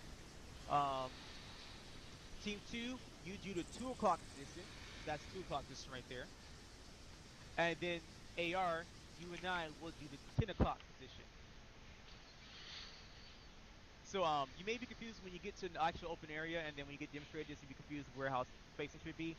But this is just spacing. It should be wide like this. Shouldn't be too close. Shouldn't be too far away. Now, if you all come over here, you notice that this is the second team's position right here. You got the rifleman watching to 9 o'clock, and then you have the grenadier watching 12 o'clock. If you notice that these guys aren't too close to each other and not too far away. You also notice that these guys actually, if I have my rifle in my hand, they provide overlapping fire. So if my buddy to my left is taking contact to his left, I could move my rifle and then engage and help him out. That's what's called overlapping fire. This rifleman can do the same thing. If my buddy needs help to the front, which you see is supposed to be poison right now, if the rifleman needs support his grenadier, he can easily move and support him. That's what you call overlapping fire. Because 2 guns could be spit out towards the same direction, if need be. So basically, you guys should be shaping almost like an L, but spaced out. Can y'all see that? Roger. You guys have an idea how to create it, correct? Roger. All right, go ahead and do it real quick, right here. Just pick 2 guys. So Wade and Collins do it. So try to get yourself adjusted to each other, Collins and Wade. You can pull your rifles out, guys. Yep. All right, Collins, watch 12 o'clock real quick. Wait, watch left. All right, so wait, move, condense up a little bit more with Collins. So move up, so move to your right. There we go. And then Collins, move a little bit to your left. Keep going. Keep going. Boom. Stop. A little bit to your right. A little bit to your right. A little bit more. You talk to Collins, not we. Wait, wait. Move back to the left. All right, that's your. So right here, this will be your ideal spacing right here. So you can see where I'm at right now. You can sit up, Collins. Roger. This is how you look like from the 10 o'clock position. Did you know that it looks almost the same thing from the 2 o'clock position? All right, come over here. Come. So basically, you want about 2 feet between my boots and his boots. Almost. Exactly, yes. All right, Wade, Collins, and Johnson, we get you over here. Cover Johnson. So, I'm sorry, I'm Wade. This is 2 o'clock position. Only thing different is that the fire team is watching towards the 3 o'clock, and the AR is watching towards 12 o'clock. Something you need to take note here is that the AR always needs to watch 12 o'clock and it's 6 o'clock position. Does everyone know the reason why? To be able to provide strong fire. Yeah, strong fire to both the front and the rear of the element. That's why the ARs need to be the front o'clock, to 12 o'clock, 6 o'clock. Never put them at the 3 o'clock, the flanks. Never put them towards the 9 o'clock, which is the other flank. Just put them to the front and the rear. Notice that these guys are doing the same thing. Who didn't do it yet?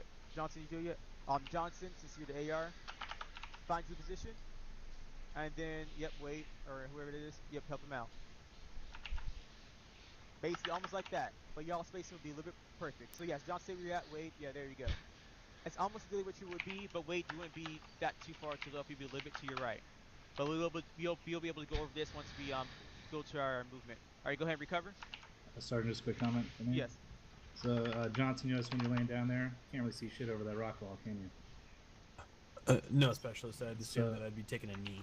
Yeah, so in this case, you can actually prop your saw up on the rock wall for stability and maintain cover. So Yep. hit Charlie to do that. I'm not getting the prompt, but I understand. Okay, what yeah, you mean. right, yeah. That's all. Thank you, sir. You're welcome. All right, come over here. Let me show you something, guys, real quick. It looks the same thing, just mirrored. So basically, the rear security will be mirrored to what the front will look like. Takes a lot of practice to do, but you can get used to it. Now, you've noticed that the AR is not on the left-hand side. He's opposite. I'll adjust your comment real quick for everybody. Notice the AR is opposite to what the AR on that side is. Something you take note as well. So guys, remember again we said about overlapping fire, correct? So if there's need to be any assistance to the flanks, the AR can immediately bring his fire to the right. And then AR over here, if they need assistance to the flank towards the 3 o'clock, the AR can immediately provide his fire towards the right.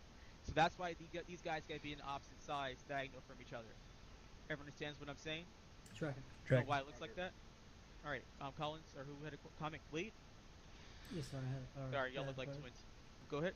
I want to just for like the rest of the training, Collins, you will be a grenadier, and Johnson, or AR, right? Tracking. Right. Tracking. And whoever, yeah. Go ahead. That way, it's easy. If he says AR, then that's gonna be you, Johnson. If he says grenadier, Collins, you. If neither one are needed, you're both off the tracking. Tracking. And there would be a villain or helper who'll be filling in with you guys, and he'll be acting as your rifler. Cool. Alright, any questions with the long hold? No, Sergeant. No, okay, sir. we can move on then. I believe we're gonna have to switch up to the bounding course. Alright, awesome. Alright, let's go ahead and move there then. Come. No, stay still. While I walk. You can save time.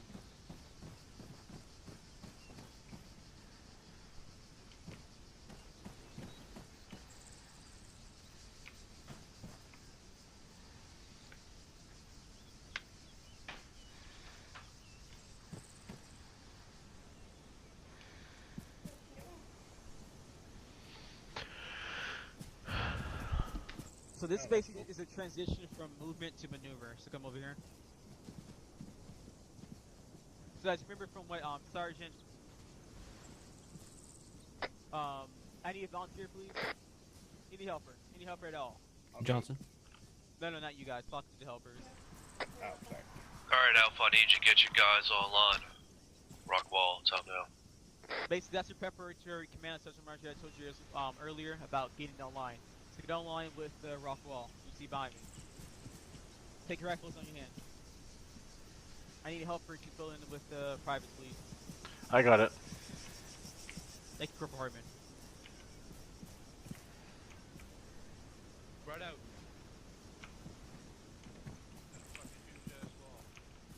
If the wall extends from left to right, you don't want to frack being thrown between you guys and all you go down. So you need spacing. Alright, so I got y'all to fucking spread out. Alpha, where the fuck is your battle buddy at?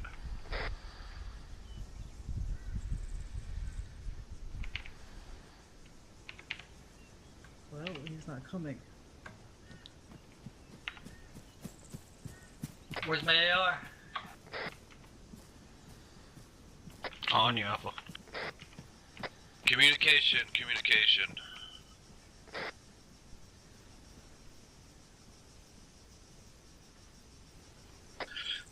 He doesn't read minds, so you gotta let him know we're moving. And that goes with him. Sorry. Alright, sorry, Sergeant. Yes. If you wanted to keep proceeding. Okay. Thank you. You're welcome. Alright, so, let's say we got engaged by contacts from this rock right here. Basically, you heard preparatory command saying get online, so you basically get online with each other towards some sort of cover to where those contacts can be engaged from. Now, just real quick. If you're getting engaged by contacts, if you didn't have any cover, something called 3 seconds rush.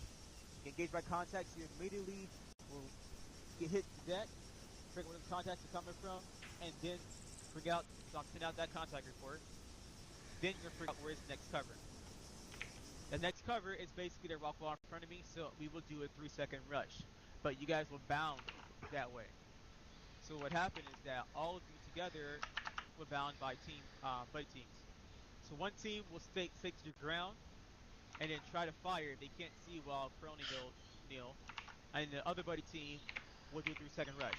So you basically run and say, I'm up, they see me, I'm down, and then you'll hit the deck. Then you'll say set, and then the next buddy team will go ahead and bounce towards where they're at and do the same thing. They'll say, I'm up, they see me, then I'm down. That basically is a 3 second rush. And the reason why you say I'm up, they see me, I'm down. But that basic price is in 3 seconds. Now, the reason why 3 seconds is a crucial number is because it takes 3 seconds for the enemies to actually see you, and then react, seeing you and try to engage you. So it's puts enough time for you to hit the deck. So what do you do if you have no cover? First, you hit the deck, find where the contact's coming from, send the contact report, then find the next cover you need to go to, then do your 3 second rush to bounce that cover. So do I need to ask you guys to say it, what the second rush is, or do you guys get it? So I want to make sure you guys know this. Tracking. Alright, so essentially you just need, your second rush is basically you to say, I'm up, they see me, I'm down, then hit the deck, and have another element move up while you're covering them. So movement and maneuver is all about having an element to cover while an element moves. So move on, continue. Fast, we're not going to go fast crawl, slow crawl. So what we're going to do now is going to go straight towards bounding. So all of you online, the squad leader will basically tell you guys to bound cover to cover, so then you get closer to the contacts and then eliminate them together. But however, like I said, we don't move, and the whole element does not move together. We have to make sure the element is covering and providing basic fire while the other element's moving. So we do not move unless we have support. So what's going to happen is that we're going to go over 2 types of bounding, which Sergeant Martin went over before, alternate and successive. So only one team's going to move, one buddy team's move, and one buddy team's going to provide basic fire. So we're going to split this by off of buddy team. Alpha, your team, you just be Alpha. And then team 2, y'all will be referring to yourself as team 2. Communicate with each other over team net. Now I want the guy to my left to go first. So basically what you're going to say is that you're going to say, you're going to make sure that the other element's covering you. So you'll say team 2, are you guys set to cover us? Team 2, you're going to react, you're going to respond to that order, or that question. You're going to say, affirm, we're set and recovering. Team 1, you're gonna move up to next cover. You're not gonna say set until you actually are able to cover them. Don't say set and you're still moving. You can say set when you're able to cover and provide basic fire. You'll say you'll just say this team 1 reset. Go ahead and move or reset and recovery. So just short commands so then if you movement continue moving quickly. Am I understood? Roger. Tracking. Alright, so we'll go ahead and simulate this. Yeah, go ahead.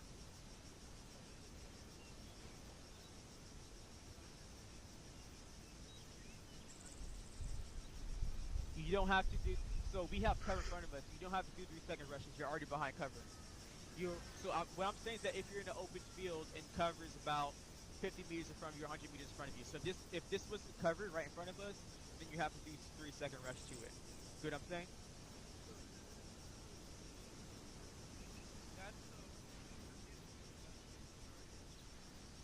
Yep.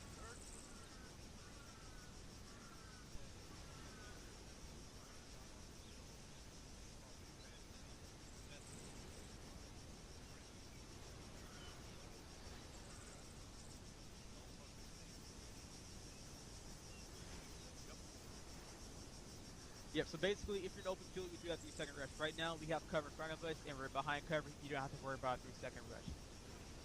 Okay? Alright, so Team 1, you begin going first to that cover. Better make sure that your team is covering you guys. So they have to either say covering set, or you ask them if they're covering you. So go ahead, either do the start. Team 2, this is Team 1. You ready to cover? So routine that. Covering set. Set covering. Team 1, let's move. You're gonna run to your next cover. There you go, excellent. Ooh. Spread out. That's good enough. Just ran right in the line of fire of their base. Team 2, this is Team 1. We're set. Then you can save your net, Roger, you're moving. And then you want to tell your Roger, team we're moving. You're moving. We're moving, buddy team. You just say that to him in direct communication. Just say, hey, we're moving.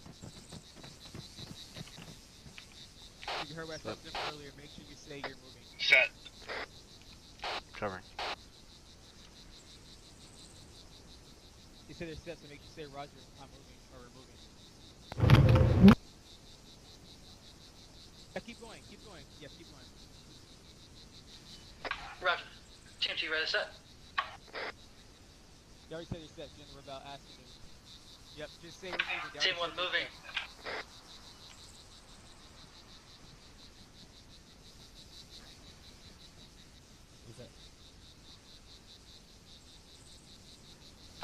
Team 2, set. Team 1. Or Team 2, set. You're Team 1. Radio. Roger.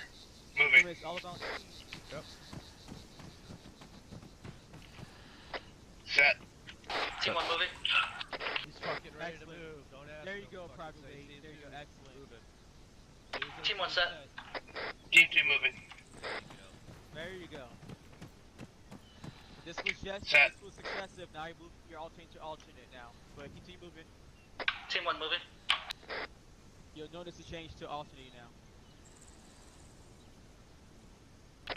Team 1 set. Team 2 moving. So now you're bounding past your other buddy team or your other elements.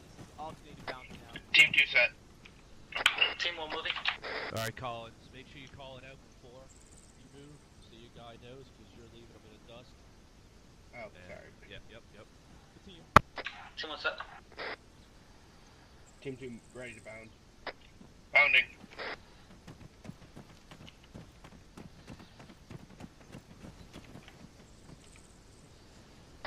Ready set. Team 1, moving.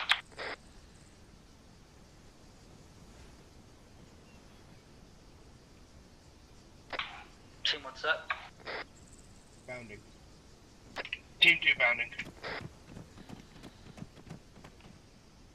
Ready set. There. You guys were able to get closer to targets, now you're able to basically annihilate them to effective range. So These guys. the beginning part was successive. You guys bounded online with each other. and then you switch to alternating, where you guys bound it past each other. Now, whoever's party team 2, whoever's on the other side, go ahead and move over here. Over here, yep. Alright, so that was basically movement vertically. Now we're gonna do a horizontal movement, and this is known as peeling. Peeling is basically a horizontal movement where an infantry moves to either left or right. So say if we were given a command to peel left, you guys are moving towards that direction. However, peeling is a non-stop movement. So you don't wait for somebody covering you, because there's already someone already covering you. So what happened is that the person on the further side, opposite side of the movement, so basically if we're moving left, I'm on the opposite side of that movement. So I'm the one who will be peeling first. So let's say the team leader, which is Private Wade, if he says Alpha peel left, that person that's very far right, he would say peeling, and then I would say last man to the person right next to me. So you can say peeling over your net, radio net, but you can over your direct communication say last man to that person next to you. And then you're gonna run to the very far left, make sure you keep that spacing, and then you can start providing fire and then cover. There's no need for it. You don't have to try to get next person. You have to say set, just get to cover. But get to your spot and provide cover. Fire. Since there's no walk wall behind me or anything covering me, I might also go prone, but I can't shoot when I'm proning. It's a self-cover man, so I'll be in crouch. Now, with me passing by Wade and I said last man, Wade should automatically start moving as soon as I said last man. And then when he says last man to Collins should start moving as soon as he hears last man by Wade. This basically makes a non-stop movement. We're still moving and we're able to provide fire at the same time. Everyone understand what I'm saying? Tracking. It's the same thing for peeling right.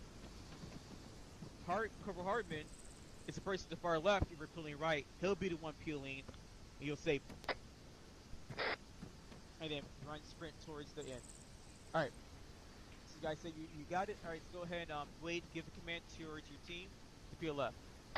Alpha's actual, peel left. Last man. Wait, come back, Wade. Me as actual gave the command to you. So you gotta tell your men that you guys are peeling. So our Alpha, we're peeling left. So you gotta tell them that. So let's go ahead and redo this again. Yep. Alpha, this is actual, peel left. Actual, this is Alpha Cup. Wait. What did you still not do? You didn't tell your men that you're peeling yet. You gotta let them know everything I tell you, the order I tell you. You gotta remember that you're the only one that can hear actual, so you need to relay everything you hear to your guys. Roger. So we'll do this one more time. Alpha, this is actual, peel left. Actual is Alpha. Stop. There you go. Say repeat that, say Alpha, we're peeling left. Go ahead and do it. Don't have to be complicated. Just say Alpha, we're peeling left. Alright, move this one. Oh, I'm gonna go again? Alright. This one. Try to get used to the talking to you and then only talk to them, so I want to do it. It's okay. Yep, it's okay. It takes practice.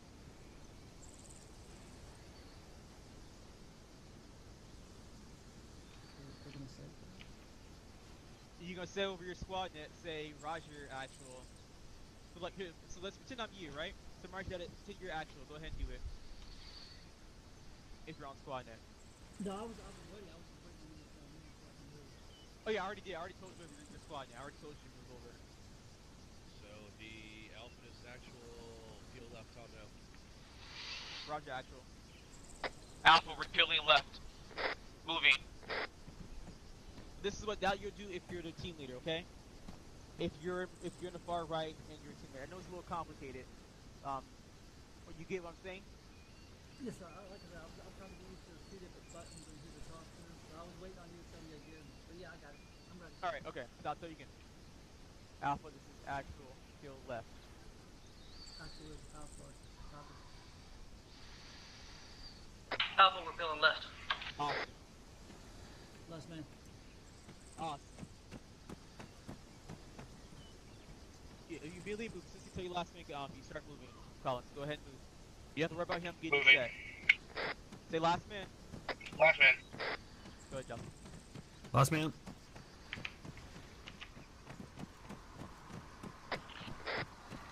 Go ahead. Keep moving. Go ahead, move. Say last man. Last man. You get up. You immediately get up, Collins. No wait for him to sit down. You immediately move. Since you tell you last man, you start moving. All right, go ahead, Johnson. Yep. Like I said, when the person passed by you says say last man, you immediately get up. Last man.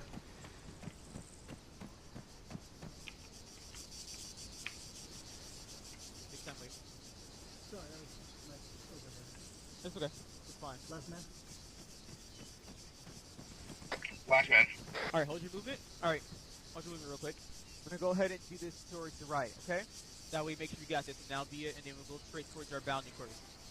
So go ahead and take your space. You're good. Go ahead and lay back down. Yes, Johnson. I just wanted to confirm that we're saying last man over squad net or direct communication. Over direct communication. Understood. But if it's complicated, stay over your squad net. It doesn't really matter. No, But, no, not squad net, fucking team net. I'm sorry, team net.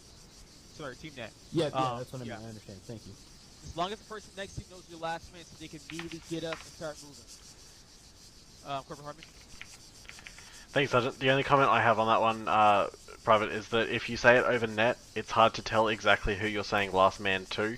If you yell it out as you run by someone, they can kind of hear you running past, and it, We can't hear you going yelling. Yeah, so when you're passing Oh, yeah, sorry. somebody, you can hear Is that their better? voice back here. Yeah, okay, you're good. Yeah, so, yeah, it's just, it's easier to tell who you're saying last man to if you yell it, rather than say it over net, where it sounds the same regardless of where you are in relation to my current position. Yep. But if it's complicated for you, or if you have like press a lot of buttons and it makes you slower, you can say over your communication net. You can just say, you do like that, alright? Understood. Yeah, I don't want to make it too complicated because it's all about efficiency and making sure you guys get out there alive. Alright, so we're going to go ahead and peel right this time. So I'm not going to send a command to you. Wait, just tell your team that you're peeling right. I'm peeling right, alright? Roger. Go ahead and begin. Team feeling right? Awesome. No, wait. The person the furthest left will move. You're good. Now, Collins, go ahead. Bounding. Last man. Go ahead, wait. Now you move. You're not bounding, feel it. Last man. Last man.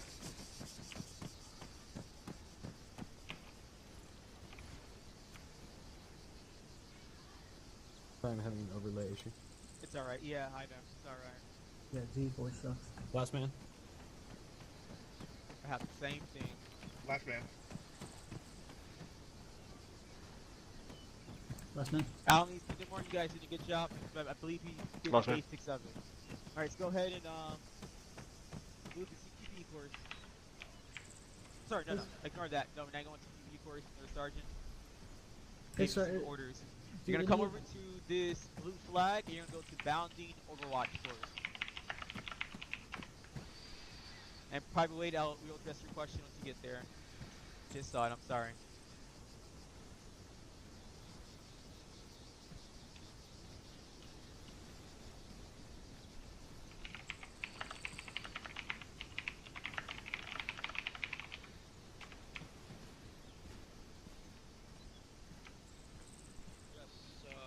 Private Yanovich is going to be the fourth man. Alright, gentlemen, follow me over here. Give you a briefing, and I hand you off to Sergeant Marziada. Private Yanovich, go ahead and grab yourself a rifle and load out. Copy. McCoy, you going over with, you going up? So you guys are Yeah, roger that. correct? Alright, Get the yellow, basics up. one over there for Dr. AJ, Cool, the truck Yeah. is an arsenal. Copy. AJ, make sure you drop your radio first, because there's no supply box here. Yeah, Sergeant Margiat will be on tree 1. Copy now.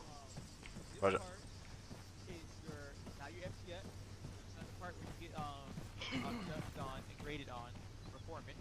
It's not your Apex and Day 4. This is basically the mini size of the FTX. You're basically put through a lot of fire by our current helpers that we have here today. They're going to be the ones that will be laying fire for you guys, enemy weapons. they will you will be wondering, why am I shooting at them if they're not going down? That's because they're given the power of invincibility. So they get shot, they don't get killed. You may think it's unfair, but however, what they're doing when they get hit and they get blood splatter off of them, they won't die or go wounded. They immediately will relocate. So guess what? If they do that, you do the same thing. If you're getting pinned down, if you're getting suppressed, or if the shots coming over your head, immediately peek back down behind cover and relocate to a next spot where you can provide infiltrating fire on the contacts. Get what I'm saying? Roger. Tracking. Alright, so, yes, your shots are accurate. Don't think they're not going down, that you're missing every shot you're doing. It's just that they're invincible. So they'll, as soon as they get hit, they'll immediately relocate to next cover and try to engage you guys from some different position. So I advise you guys do the same thing. Now, there is something you all know about suppressive fire. However, there's something called overkill. Corporal Harmon can agree with me about this. If you're an AR and you're trying to provide suppressive fire over a bunker, the enemy is no longer over there, and you just keep firing over there, you're wasting ammo. The ammo is just hitting the empty area of that bunker where the contact is no longer at.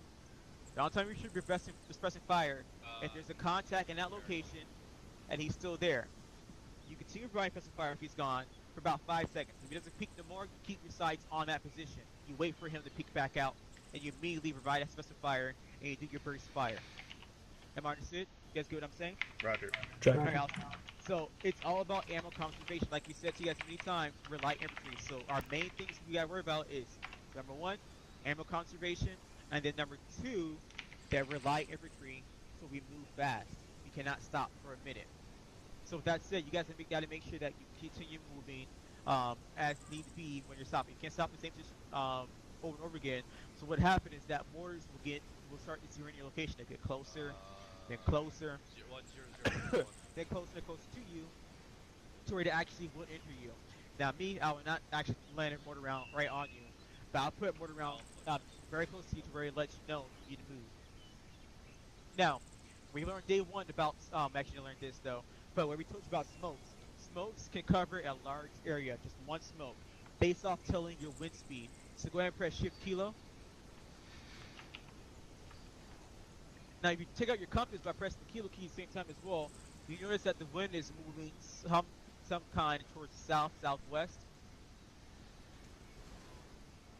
So remember that whenever you're throwing smokes. If I'm throwing the smoke and I'm trying to conceal this area right here, I can just throw smoke right here. The smoke will conceal from there all the way down over here because it's 3 knots. And that's just one smoke canister. So be mindful of how much smoke you're using. The smoke can provide cover a large area. And I'll address comments and questions once I'm almost done. So be mindful of what smoke you're throwing. Remember, yellow smoke is meant for concealment. Red is meant for enemy location. The red smoke is popped up. I wait for at least a minute or two for it to be called up.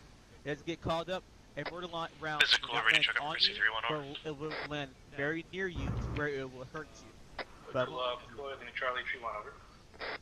Copy. But make sure you call it up. If it doesn't get called up, I will do it after on 1 to 2 mics. Because you guys gotta learn your lesson about that.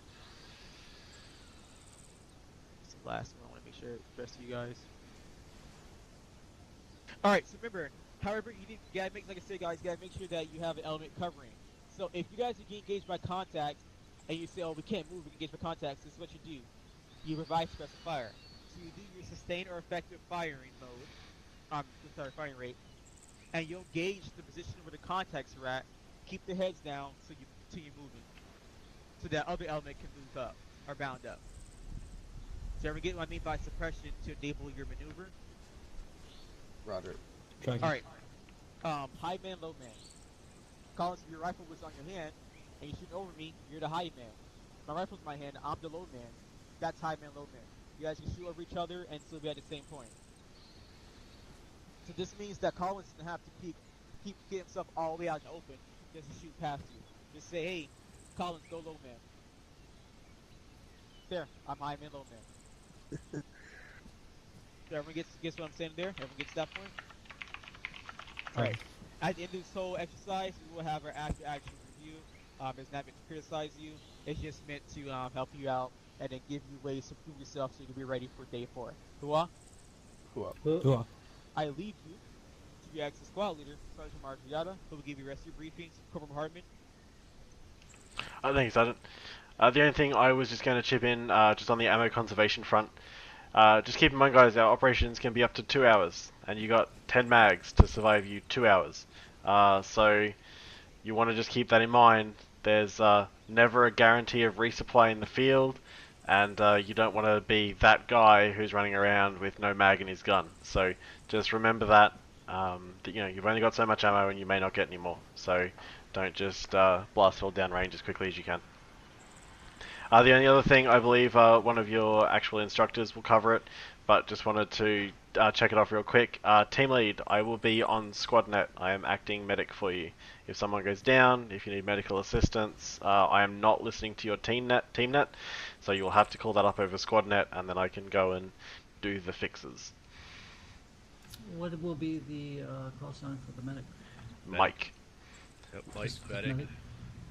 We will be implementing that here. Yep, so you're team lead, yep. So you will be the one that's getting in touch with Mike. You get him to, yep. You know the saying, the fucking louder you scream, the faster he comes, so. I wouldn't say that's true, Sergeant. Alright, let's see what those assholes on the hill are doing. Yeah, let me join that group so I can see y'all.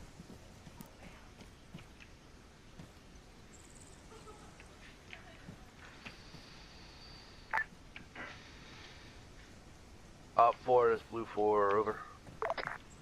Op 4, Blue 4, traffic. Alpha, this private. Y'all ready?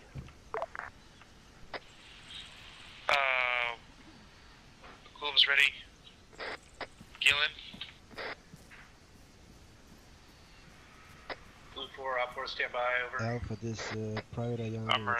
Radio check 100. Copy. We'll put 1 over. Probably not. This is Alpha. Send it. Radio check 100.1 over. Alpha yelling it. This is Alpha. Lima Charlie. Over. Alpha, this Ayana. Copy that out. Blue 4 is Op 4. Op 4 is Blue 4, send it.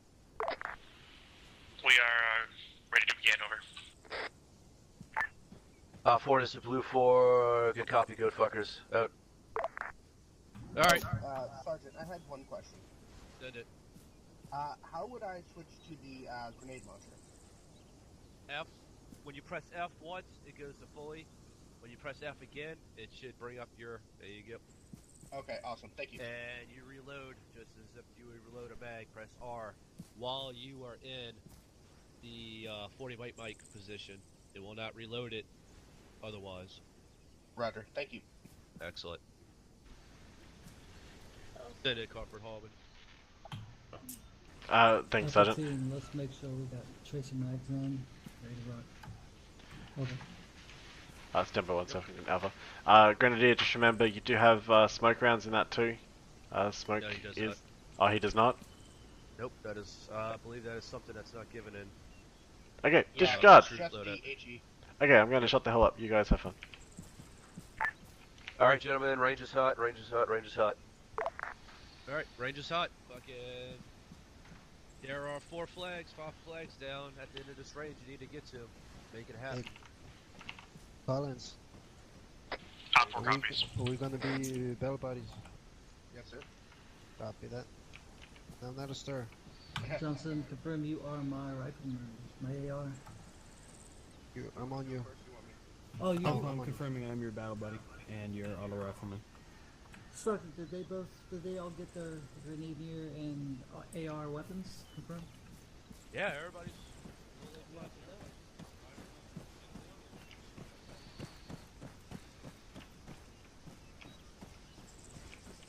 Fuck, who's not an Arsenal?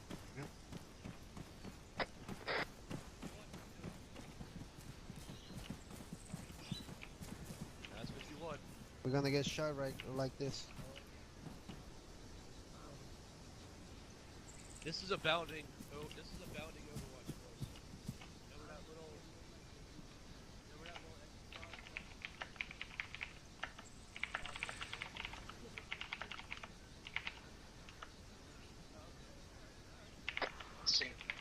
Hesco's gonna pop up a couple rounds. Just wait till they go past the Hesco's real quick. They're setting up their formation.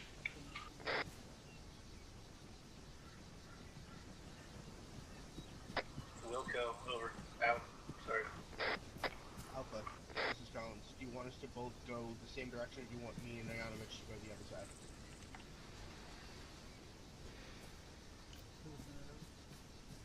That was Collins. Collins said we're gonna be teaming to the left side. Over. Roger. We'll feel right.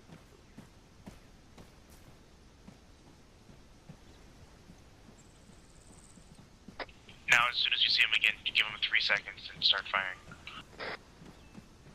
Copy that.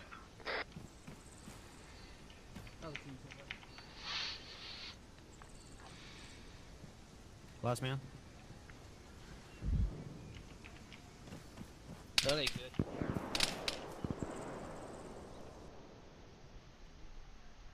I want to peel right off this wall. Copy. Copy.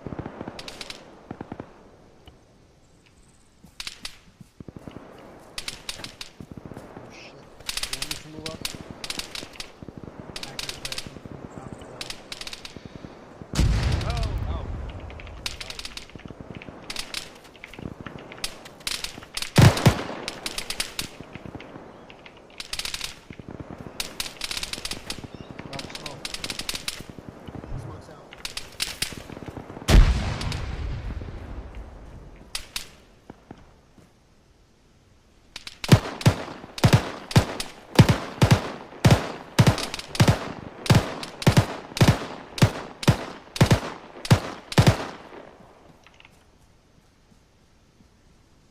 Who's the last man on the left on the first barricade over here?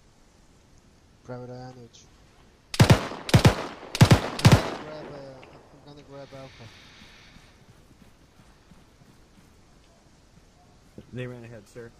Yanovich, I'll continue to suppress if you want to move the if you want to move Alpha up to the rest of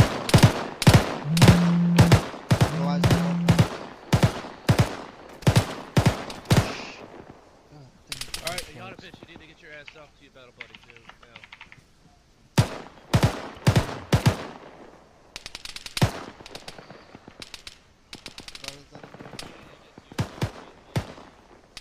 Yanovich, you're moving up.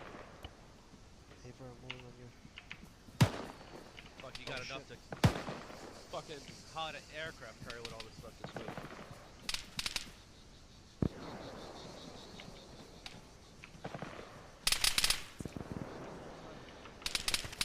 I'm on the flank left, peeling left.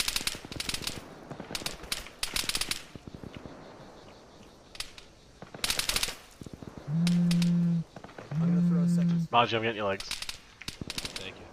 Do you need morphine? Fucking Smith. No, they're not part of this. You're all green. Do you need morphine? Yeah, I'm good. Okay. I gotta get used to this slurry flash again. Bad smoke. It hit the top. Pop smoke.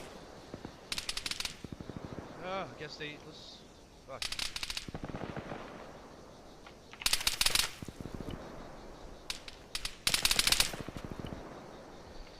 What if the fucking heck gives me a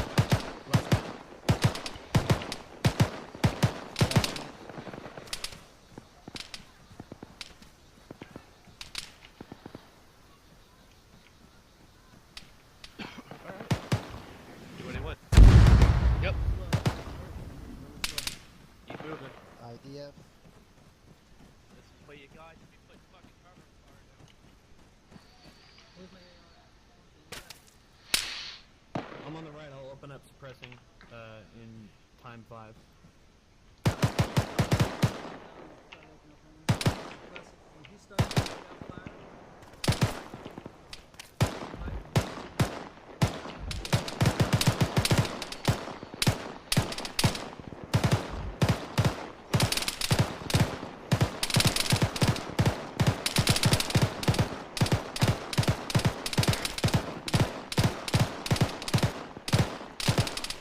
There's no smoke.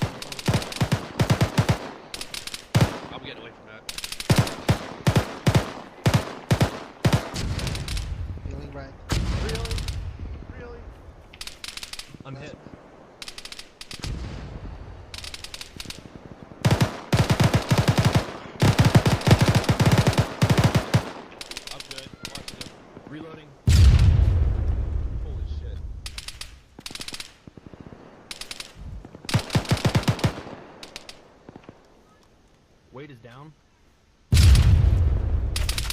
Pop smoke local and I'll move in.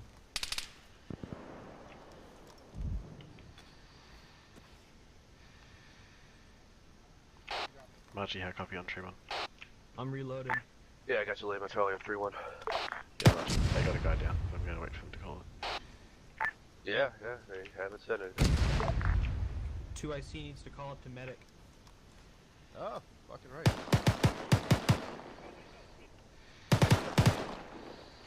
I'm good.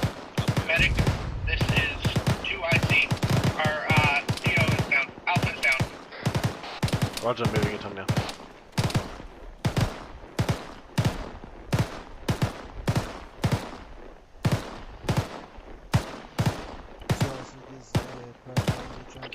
Are they just randomly firing through smoke?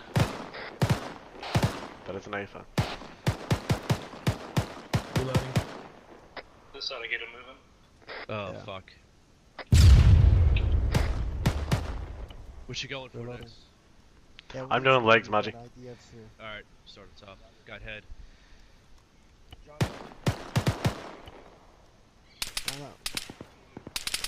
We need Mike first. Head. I can't move that fast. Bandage I'm gonna yourself. self-bandage and I'll be ready to move in 30. Left arm. Roger, I'm gonna start pushing drugs. Yeah, he's good Again? enough to move. Control, left control Windows key, isolate the part of the body that needs to be attended to, and then select bandage. Harry's grid check frequency 3-1 over.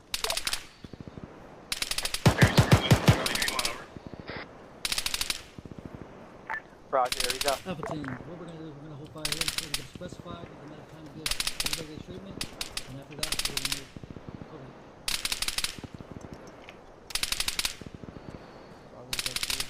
Need to respond on our team.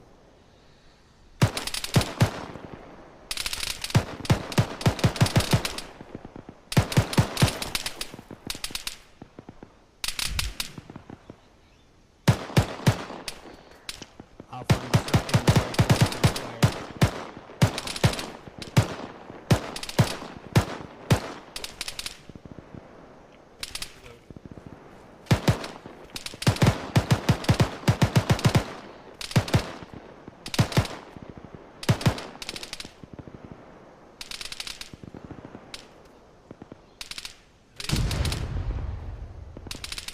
Mike.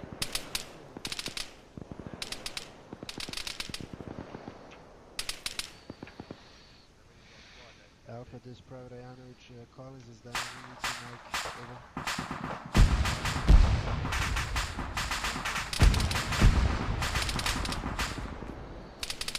Medic is calling over squad net, your alternate hit team. Mike, this is Alpha over. Send it over. Mike, please let me know when everybody's ready to go. Over. Interrogative, who needs what? I have heard no call for treatment over. Roger that. Out.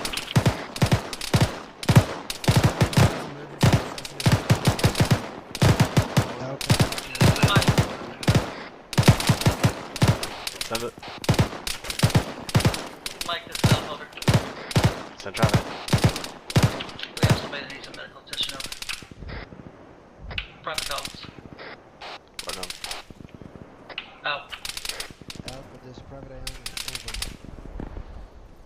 Send Wait, it. pop smoke if you can, because I'm out. We got Collins down. I got a Mike. I need Mike over here. Disregard, he's out over here. Over.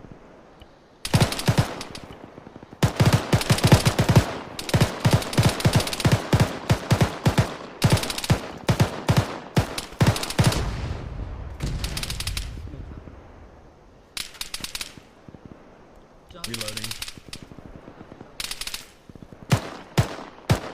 Johnson, Only.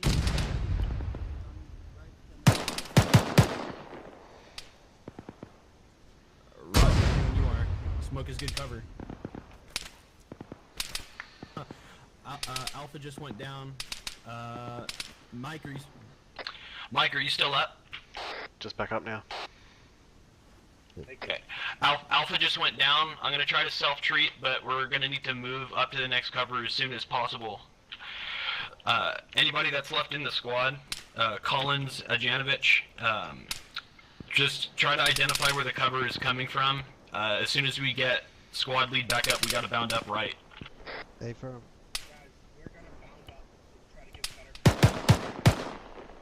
I have right leg. Yeah, Roger, I'm doing it on. moving. Managing left leg. I'm out of bandages. Roger that, then do something useful. Who's me? Who's I? Are there two guys crawling out in the field? Johnson. Team 2 just moved up left. Yep, there's smoke right out. Too quick. Thank you.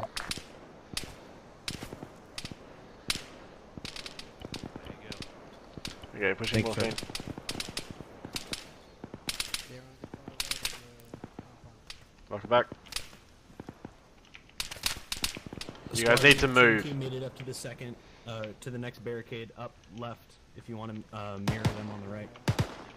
Margie, you good? Oh yeah. Yeah, I'm golden.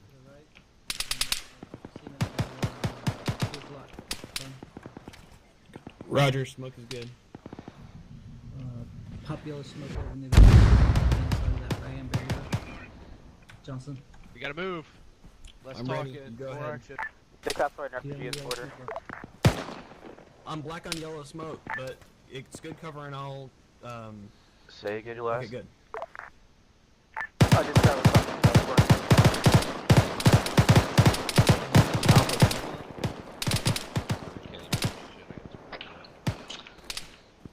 Mike, this is Alpha, over. Coming. Johnson's down. Don't say they're doing nothing, pull him back. I can't treat him in the middle of a field.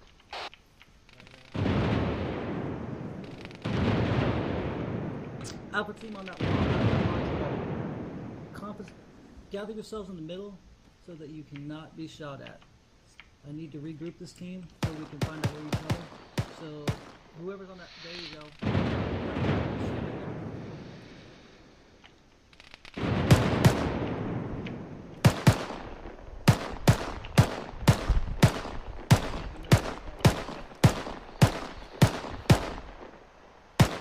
How far is the wall in front of you?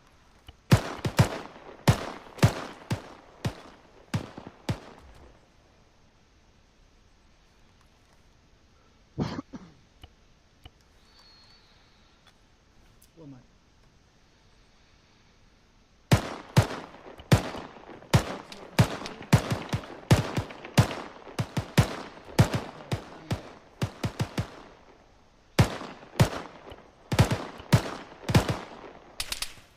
Pushing morphine. Pushing epi.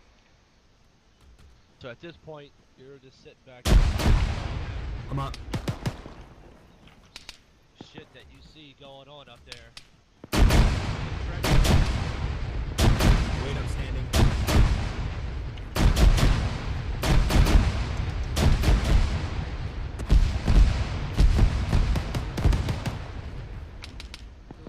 Last man.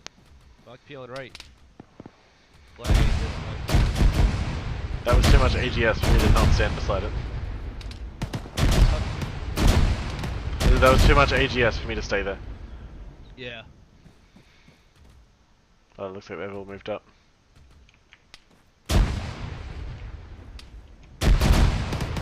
Oh, fuck. Which way do you want to go? Do you want to go up the middle or around the right side? Let's go to right. Roger. We're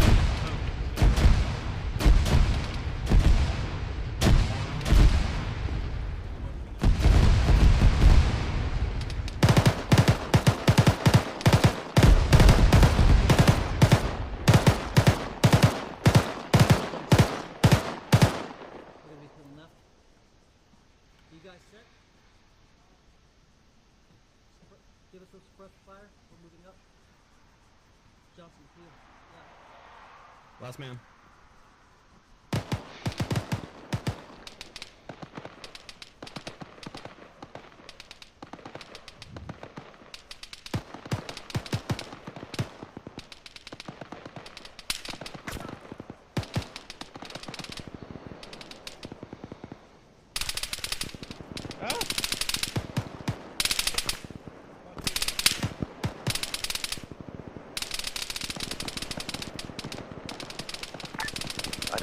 motherfucker see this red hat? Say again?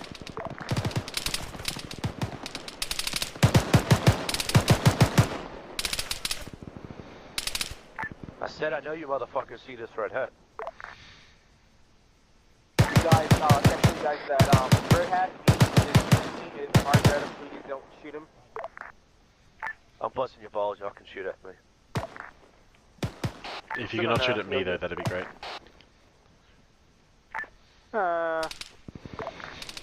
Roger.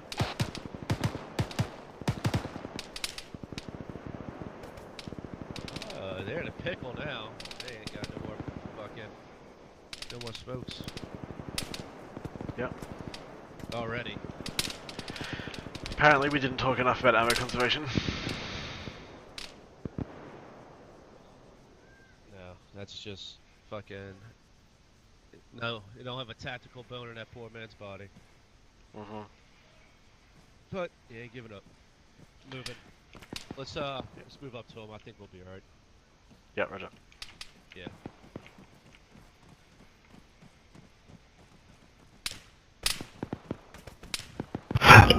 Yeah, I'll start opening up now if you guys want to move as soon as I open up.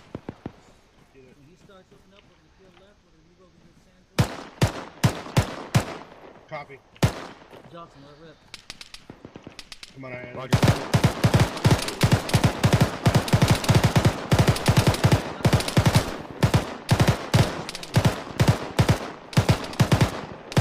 One down.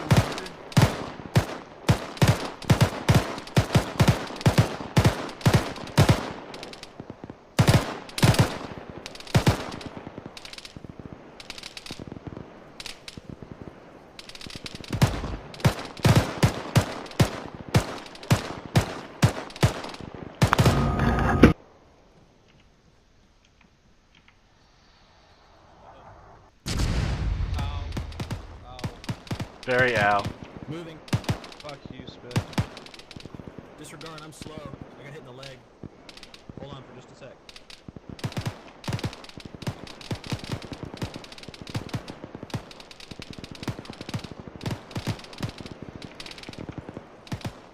Is he down?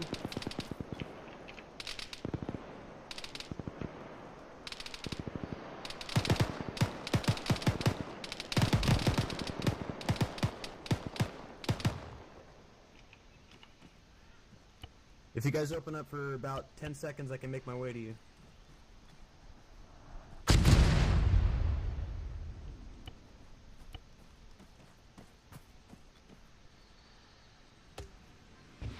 Oh! Where's our mic? Right over here. What do you need? I'm gonna start opening up in just a second and let you cross to the sandbags directly to our left. I think we have some individuals down, so let me know when you're ready, Mike. Ready. Say again? Opening it. That 40 mic was actually pretty close. Mike, this is 2IC. We have Alpha down. Roger.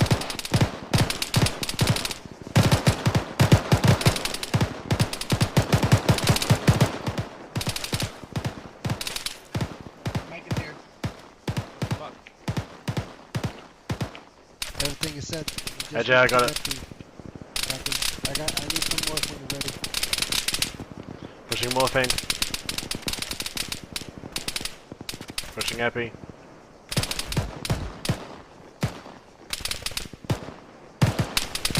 Mike, I'm gonna need some help as well. At least in my leg. When I call 10 o'clock, Roger. does not mean run straight to your left. That means move Colin, to stop your left. moving. Can't treat you if you're moving. Sorry. Don't be sorry, just don't do it. Roger. IDF.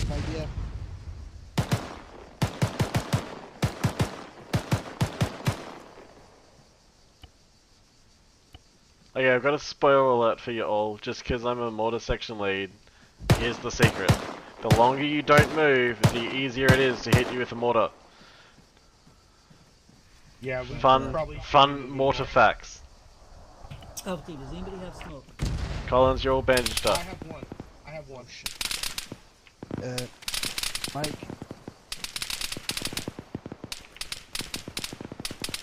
Mike, can AJ, you what do give you me need? some morph? Just some morph. Roger, stand by. Last One more thing going in. Where are we going? How's that, AJ? I'm We're trying to gonna figure have out to where move my up. people Thank are. you. I only see Another 2 one? people. Like, where's the rest of the squad? It's perfect, thanks. Right on the Roger. other side of that bush. We're all with you, Alpha. Alright, do you guys see the sand hill directly to our 12 o'clock? Roger. Roger. I want contact sand hill. When you get there, just get down. Let us get there. Roger. Once we get there, we'll figure out where we're going from there. I need to find out where these guys are. Alright, move up. Iron let's go. Cancel that. Negative, negative. Let's move right. Let's move right. Healing. Last man. Rodman, right. Here, right. What's wrong? Oh, you're on.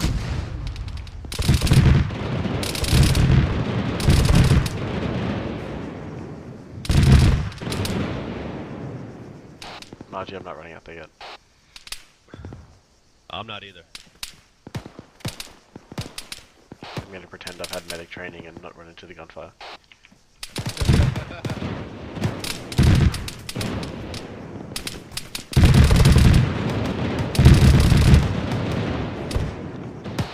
That doesn't mean shoot at me harder. That means shoot at them harder.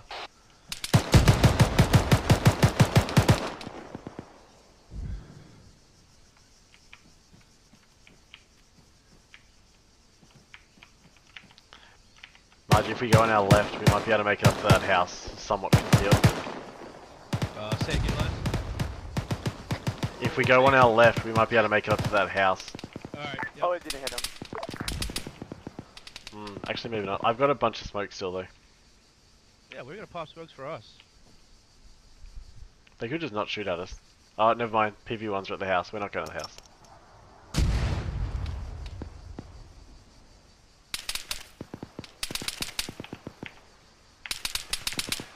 Well, we're gonna go to those dunes first.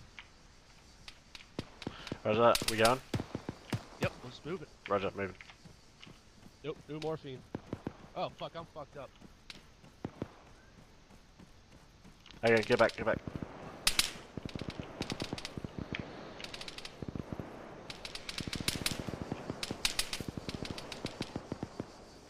Oh shit, you're fucked. Okay, I'm gonna start at the bottom. Yeah, I gave him all my fucking bandages. Roger, I gotcha.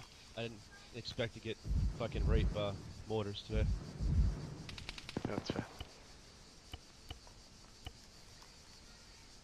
No. No, we still got a lot of good smoke.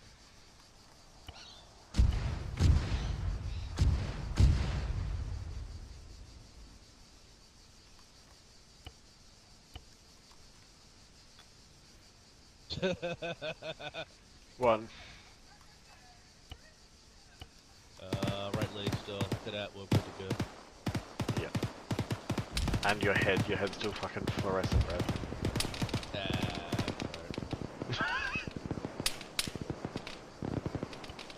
I'm gonna drop a bandage on it anyway, just to make you feel better. Nice. How's the pain? I'm good. Alright, I'll pop another smoke for us. Roger. That was just fucking mean. This Alpha over. I mortared a location to stop him from moving to the house because that's a horrible position for him to be at. And this is what they say, I quote, "Why would they bomb the same place they just Alright, bombed?" let's go. We're good. And they did not go down, surprisingly.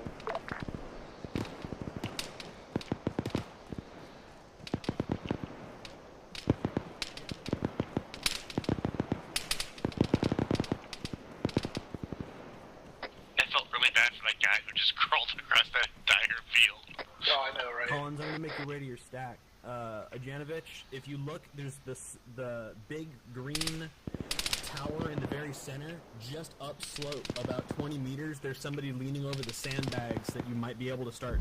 If you can put his head down, I can make my way to Collins and get a box. Oh, I'm gonna go in that smoke. I'm moving.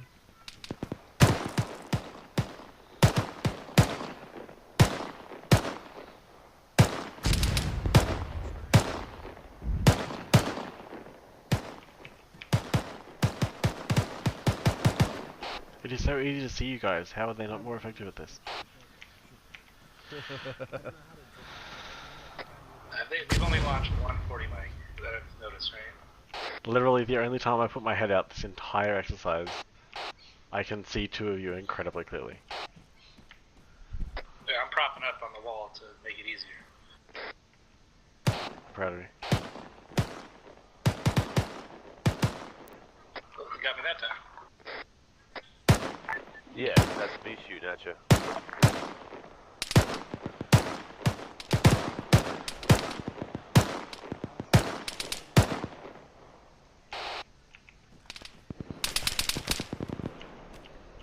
Okay, I'm done shooting at you now. It's kind of too easy.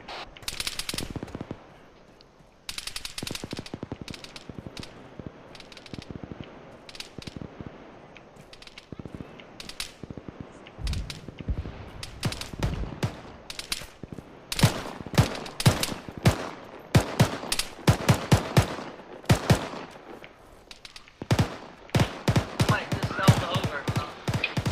Alpha, this is Mike. Send traffic.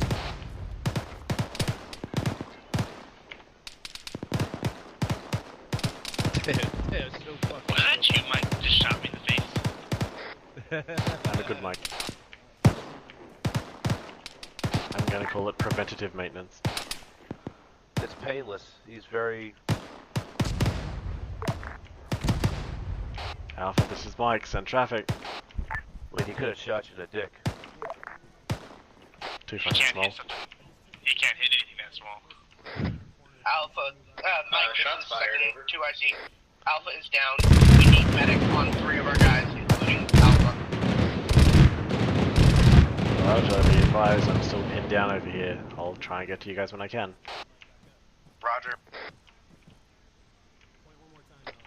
Mike, if you want to go, we won't shoot you. Roger. Margie, I'm moving. Again, what was the call one more time on where that guy was at? He's down, Oh, he's I mean, down. pretend like we're shooting at him. Okay, I'm gonna try to wrap your leg one more time and then we're gonna go. He's to the left, to the left, to the left.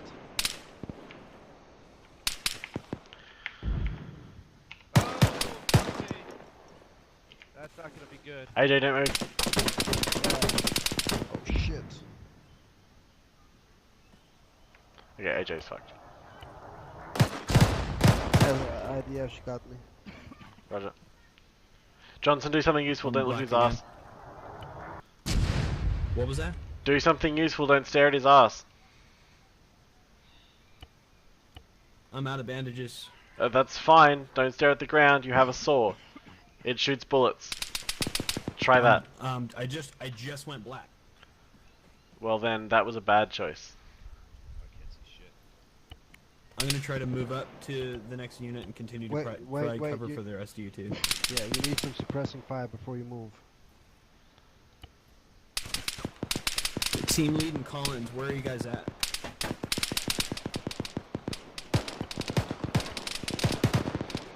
Tell me when he's up. Getting my head. No, I'm not getting my head. I don't have bandages.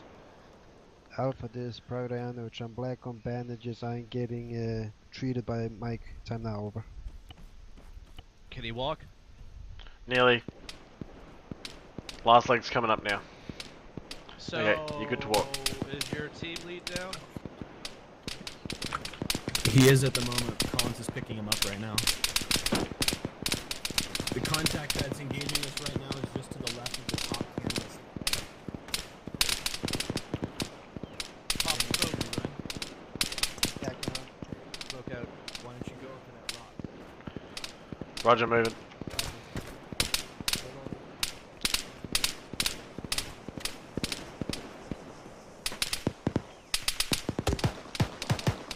Mike out.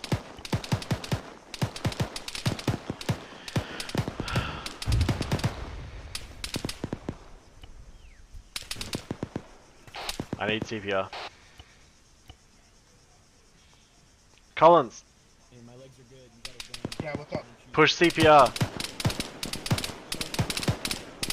Look at him. Go to medical. Go to torso. Go CPR.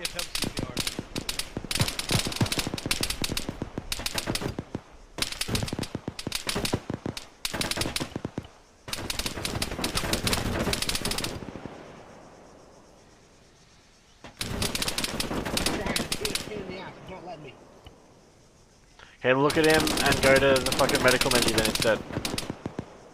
Stop shooting through the smoke. I'm moving him behind this orange barrel since they're shooting through this fucking fence. Roger.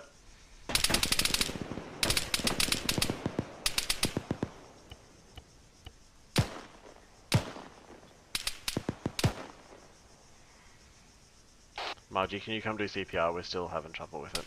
I don't want to lose him. Yeah, I'm coming right now. Heal you, fix. I'm up, thank you. Get security, Collins. You guys, bullets go right through that fence as if it was nothing, so just careful. Especially if they're having problems with getting guys out. Pushing CPR. Get away from us. Roger. Security. I'm black on ammo. I was gonna pull a box out of his bag. I don't care. Fuck off. Every time you touch his body, it cancels what we're doing.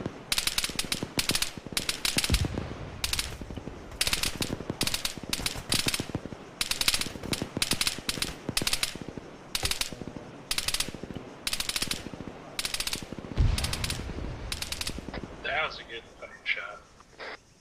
Pushing CPR again. Roger.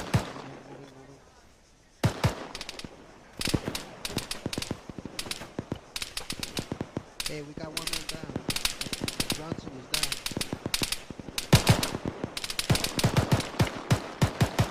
So I see this, I am. Push CPR. Mike, this is 2IC. When you're finished with Alpha, we have Johnson down. Fuck me. Pushing CPR. Pushing Epi. He's to the left. Aries, this is my country one. Left, Yep, left. he's good. Get your team back in order, Wade. Aries, this is my country one over. I don't need 2 years for you to move. If you are behind the Alpha team leader, I need the two I of need you to resupply. talk to each other and get your killing asses up here. Roger, what do you need resupply for? All medical. Basically the whole team's out of bandages, including myself. Hey, Mike. Yep. Can you get my head? Yep, stand by. He's to the left. Where do you need smoke?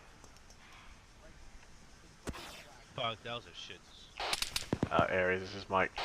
Just give me a standard ace medical box. AJ, you good? Can you Mike, can this you is give me Alpha. some morph? I need some morph. Send it over. Hold one. AJ, if you keep fucking moving, I can't jab you with morphine, can I? Bring it back. You get back. You get back. We have no more. There you go, AJ. Perfect, thanks. Step over.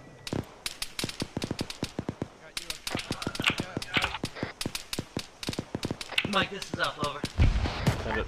Mike, this is Aries. Be advised, you've been resupplied. Over. We have one leg damage and another guy needing morphine. Second location of resupply. My copies. You've been resupplied. Check your This is Alpha, backpack. we're over by the fence and the fuel tanks. Roger, appreciate it. CPR. Doing CPR.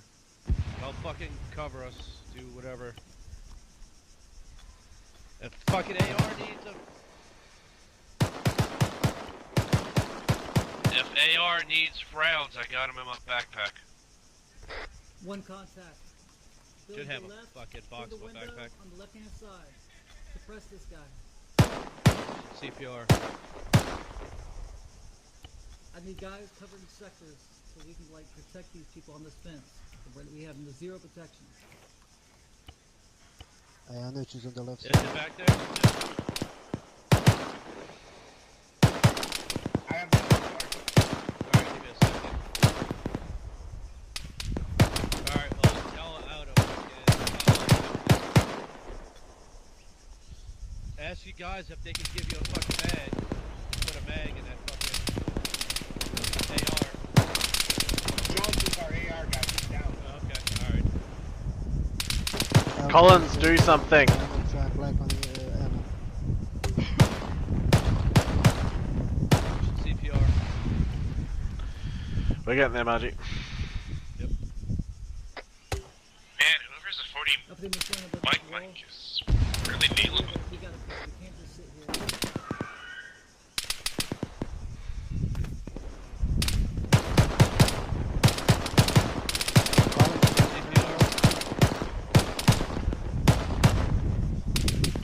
Yeah, one second.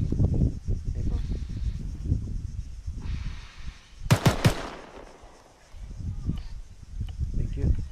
Boys, black and ammo, respawning. Got it. I need Alpha-Team lined Good up to on hear. me on this wall. Copy. I'm on you.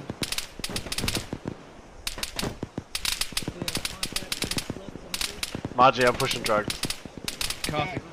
Pushing morphine. We need to take the oil can route and go through. Pushing epi. Yep.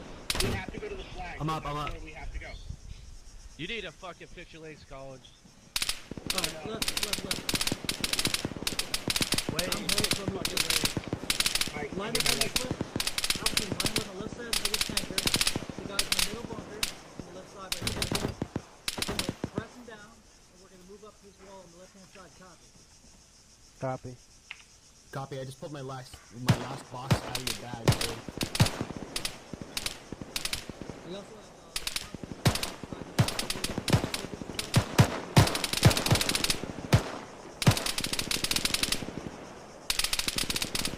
Did Collins just go down? No, I'm trying to get my legs fixed. Janovich, if you take a knee, I can lean over your shoulder.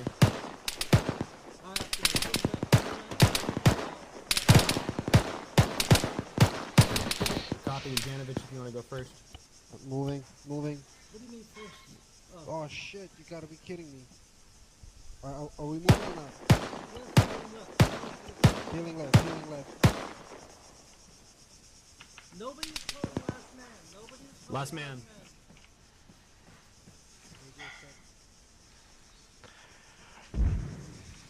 There he is. This is my country. One over. That is good shit. Say again? My country one. That's it. Once we call index on this, you're gonna just need to Zeus heal everyone because they're all in varying states of fucked. I don't even think they realize. Doing it right now. They all should be at they're all at the flag, so index. Yeah, it's index. Roger. Johnson Yeah, Alpha, switch back to our one contact was on the left side of Alright, the green index. netting. Yes, go ahead. It's over. Hold fire. Pretty sure that was horrible. Technically, Calling we it up to didn't you guys. totally die. I mean, I learned We something. were close though. We were really close. Did you call index to you guys? Not exactly happy about the situation. Corporal, can I bother you for an extra hit of morphine? I can't see my screen right now. Yeah, I'm starting to do the same as well. Yeah, stand by. I'm going if you want set. Thank you. You alright? No, I'm not, Sergeant. Alright, stand up, come over here.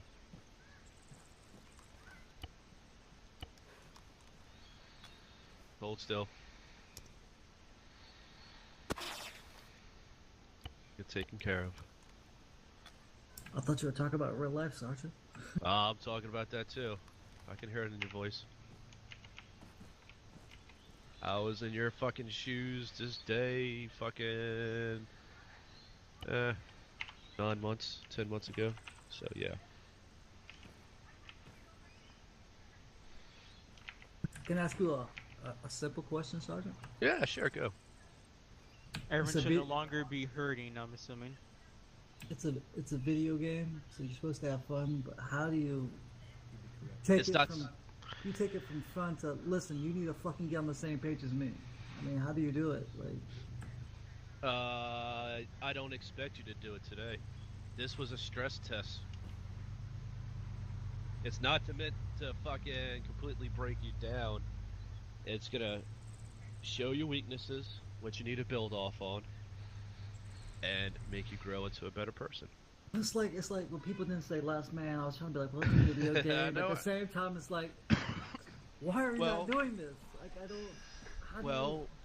That's exactly why we're all here. It's not just a fucking video game. You see how realistic it got when you're trying to fucking... You're just dealing with 3 other guys, including yourself. You know, it's 4 guys that you're just fucking trying to get to move and get, you know, how far you think you had to move your guys from start to finish. It's a wild guess. About 500 meters? About 700 meters. Nope. About 450, 500 meters. And that took you almost, what, 45 minutes? Yeah, 40 minutes exactly, Sergeant. So, yes. It's not supposed to be easy today. It's supposed to be hard.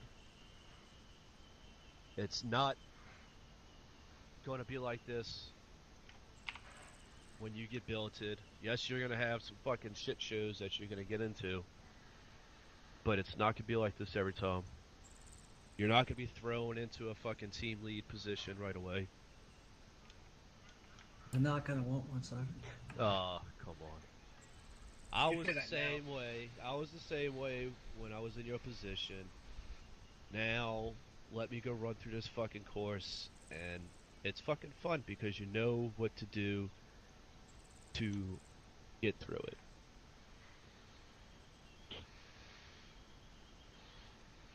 Don't sweat it. Learn from it. Build. I don't like losing, Sergeant. Yeah, nobody does. Nobody does, but fucking life ain't fair, is it? No, it isn't. On the bright side, you made it. Yep, you got your team. You got your team down. They're all the way over here. The point of this exercise is a stress test, so that is know that. None of us died, so I guess we No. Yep, you're all alive. You made it. That's a win.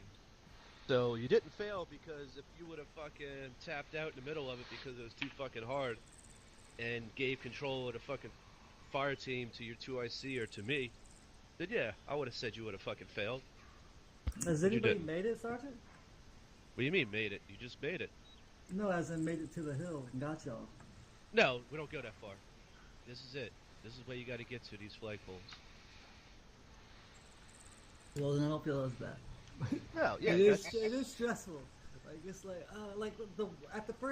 when we were moving up on and bounding the first time, I wanted to go straight ahead. I said 10 o'clock, and they moved to 9 o'clock, and I was like, that's not where I wanted to be. It is stressful. It is stressful. What you can do, like we showed you the point as a spotter, you can do the same thing as team leader.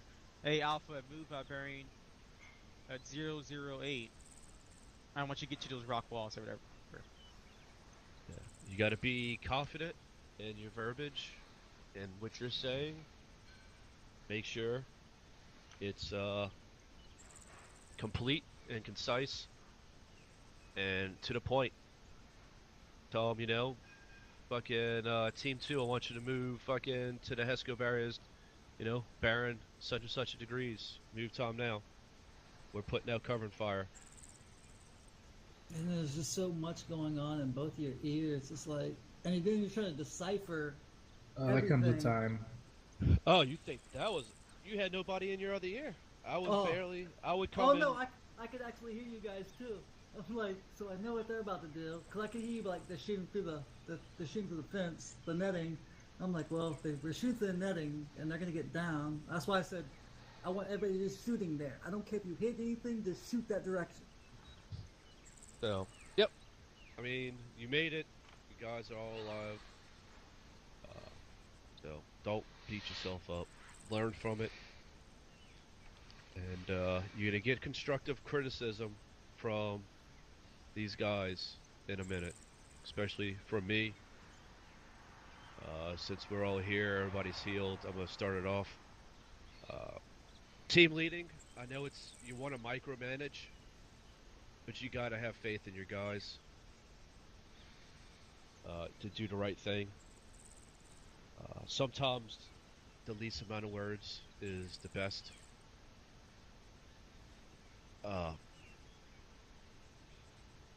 Just try to keep situational awareness.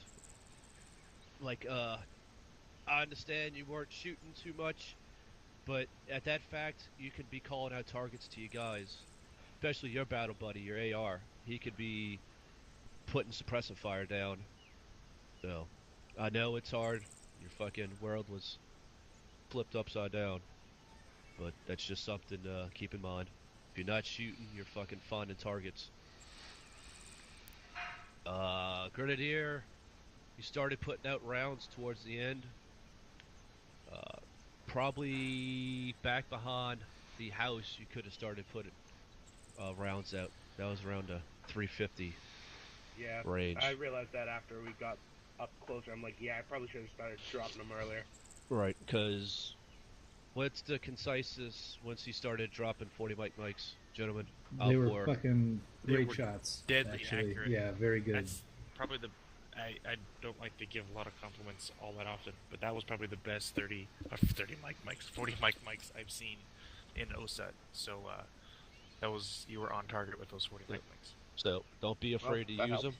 Yep. So don't be afraid to use them. It's a fucking another tool at your disposal. 2IC,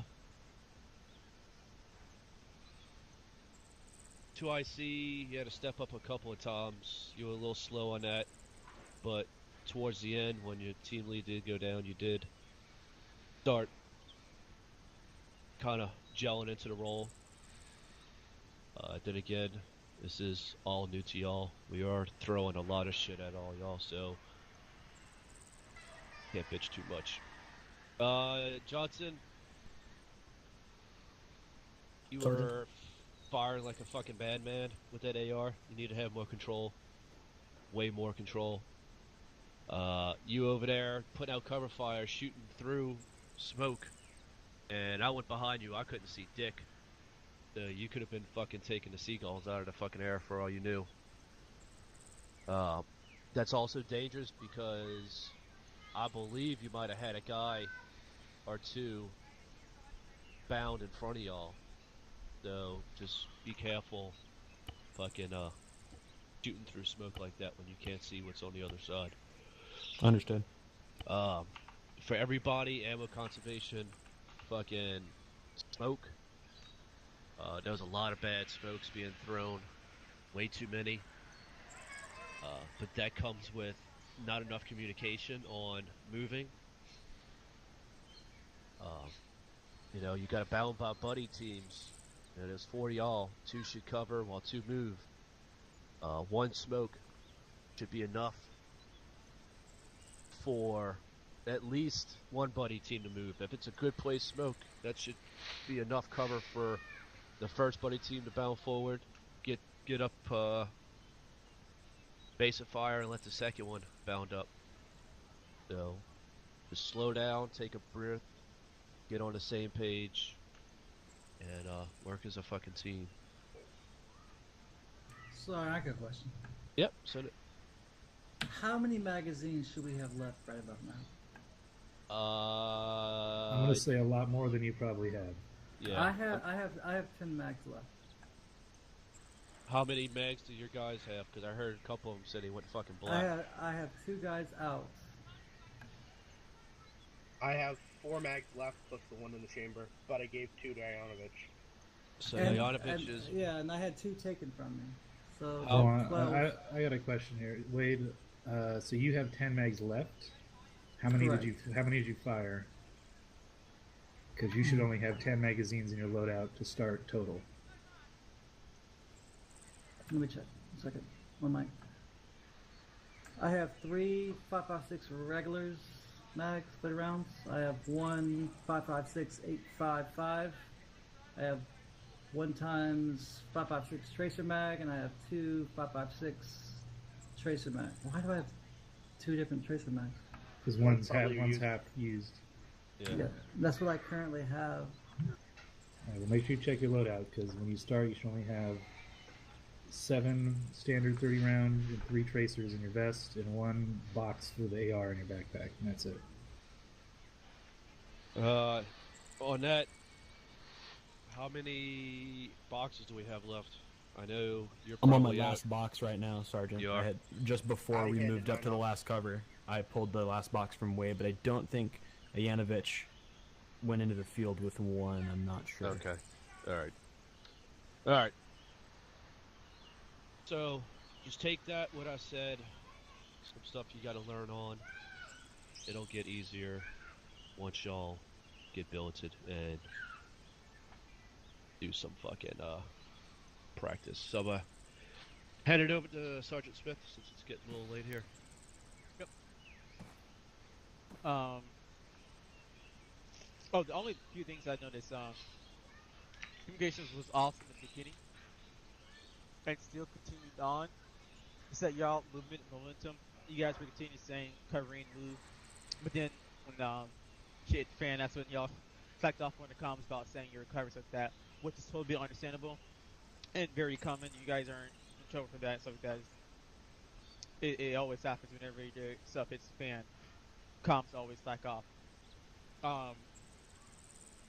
Second thing was who said we're not going to push the position that they're not going to mortar the same place we just mortared before. That was me, Sergeant. You know, something to mortar around with that same place. I figured if they already mortared, they figured I'd be dead, and they went to it again and waste ammo. They would try for something else. So. Well, let Corporal Hardman elaborate on the etiquettes of fucking mortar and area. Thank you, Sergeant. So for those who don't know, I'm a mortar section lead. Fun fact. So there are two things about that. Number one, I remortar things all the time. It is half the fire missions my section puts out is to remortar a previously mortared position because it's been reinforced. The first rounds were not quite effective enough. Additional troops have moved into that area, etc. I write down every fire mission I send, and at any time I can very quickly say, hey, that church we hit 20 minutes ago, we're going to hit that again because some fuckers are trying to creep up behind us. We do it every day of the week. It is something we practice on, it is something we train on, it is very much the way we mortar stuff. The other thing, just quickly while I'm talking about mortars, because I could go all day, but I mentioned it to you all before, but I don't know how many of you heard me. The longer you stop moving for, the easier it is to put rounds on you. A mortar round takes, probably on average about 25 seconds to hit a target at the sort of engagement ranges we're looking at here. So if I drop rounds on a target and then I either don't see you all come back up or whatever the situation is, I can go, okay, cool, let's just drop rounds there again, and I know they're still going to be effective because they haven't moved an inch. So just keep that in mind as well. When you're facing IDF, the number one effective way to not get shot in the butthole is to move as quickly as you can. Still with concealment, so that spotter doesn't know where you are, but if you just sit there, they're just going to sit on that mortar tube and just keep dropping rounds out the tube until there's fucking nothing left except a giant hole in the ground. What is that? Yeah, when I called it, I saw you fire, 3 rounds, and after the fourth one, maybe the fourth one hit, I was like, I gotta go a few seconds to get there and get out of the way before anything else, if I'm not gonna hit it within the next 30 seconds, 40 seconds. So that's why I said, let's move there and get out of the way. It's just, we take too long to move. I mean, it's gonna come with practice and everything, but yeah, right now it's just, it's too long between movements. So let me essentially elaborate on. So I sent exactly 6 rounds to that building because I didn't want you guys to move to that building. I want you guys to move to better cover because those rounds actually penetrate to that house. So I was expecting you guys to go to some a little bit better cover than just that house. So I sent out 8 shells to bomb it. But then so I was doing them by waves in 6 seconds, and I was hoping you guys wouldn't push. But then when I heard that you're pushing, the one round was already sent out. So what happened was that when it landed, none of y'all got hurt, which I was very surprised. But the main problem about it is that you guys stay in that position after enemies have already mortared that location. Now, what the problem about that is that if the enemies have bombed an area again, of course they won't bomb it again. What I was doing is I was trying to inch rounds towards you. So as soon as I bombed that area, I was going to continue bombing that and then inch rounds towards y'all location. So never push the location of it where there's mortar rounds being hit at, because number one, either they were trying to get close to you, or the enemies are just going to keep continuing bombing the area because they know you're going to push there when they see smoke.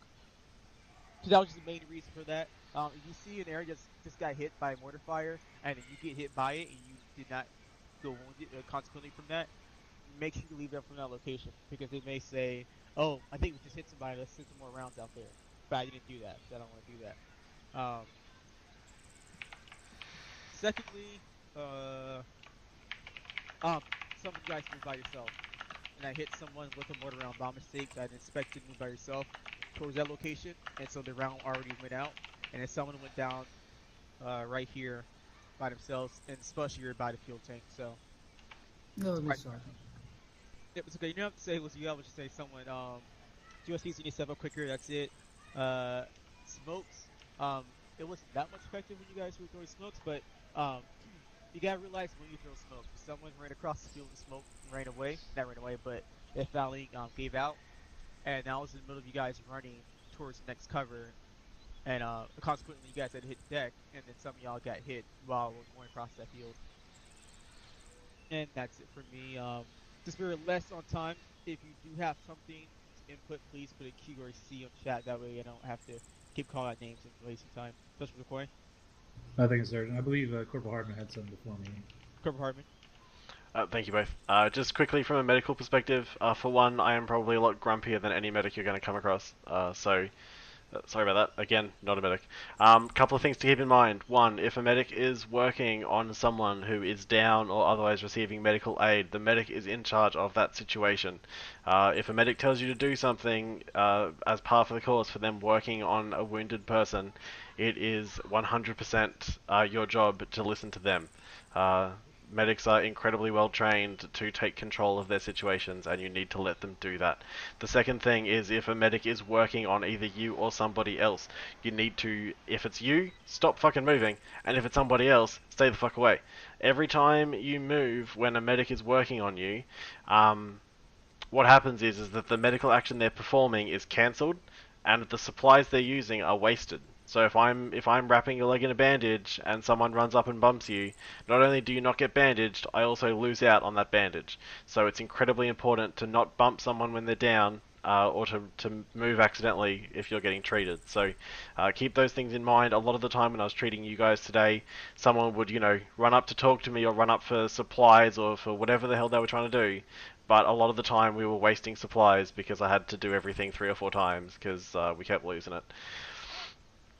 The only other thing to remember is self-aid. I know the loadouts you currently have are somewhat restricted in terms of the gear you have. Once you get to a billet, you will be given a loadout which has additional supplies to what you're carrying in your current OSUT loadout. Those supplies will include at least 20 bandages. You may also be assigned other equipment, but that's covered in separate training. You will have plenty of bandages. You are required to assist yourself as best you are able. Between every 10 guys, there is 1 medic. Well, 9 guys, there is 1 medic. So, if everyone's running to Mike for every little thing, it's just not going to happen. So you need to treat yourselves as best you can. Get your buddy to treat you, and you keep up cover if you can. If you are out of bandages or low on bandages, ask the mic for more bandages if you're out of bandages. Don't rely on the medics to do everything for you. Their job is to basically get you up if you're down, or look after you if you're incredibly fucked. So just keep those things in mind. The only other thing I'll mention, which is not medically related, but related to mortar fire. Anyone know the kill radius of a mortar shell?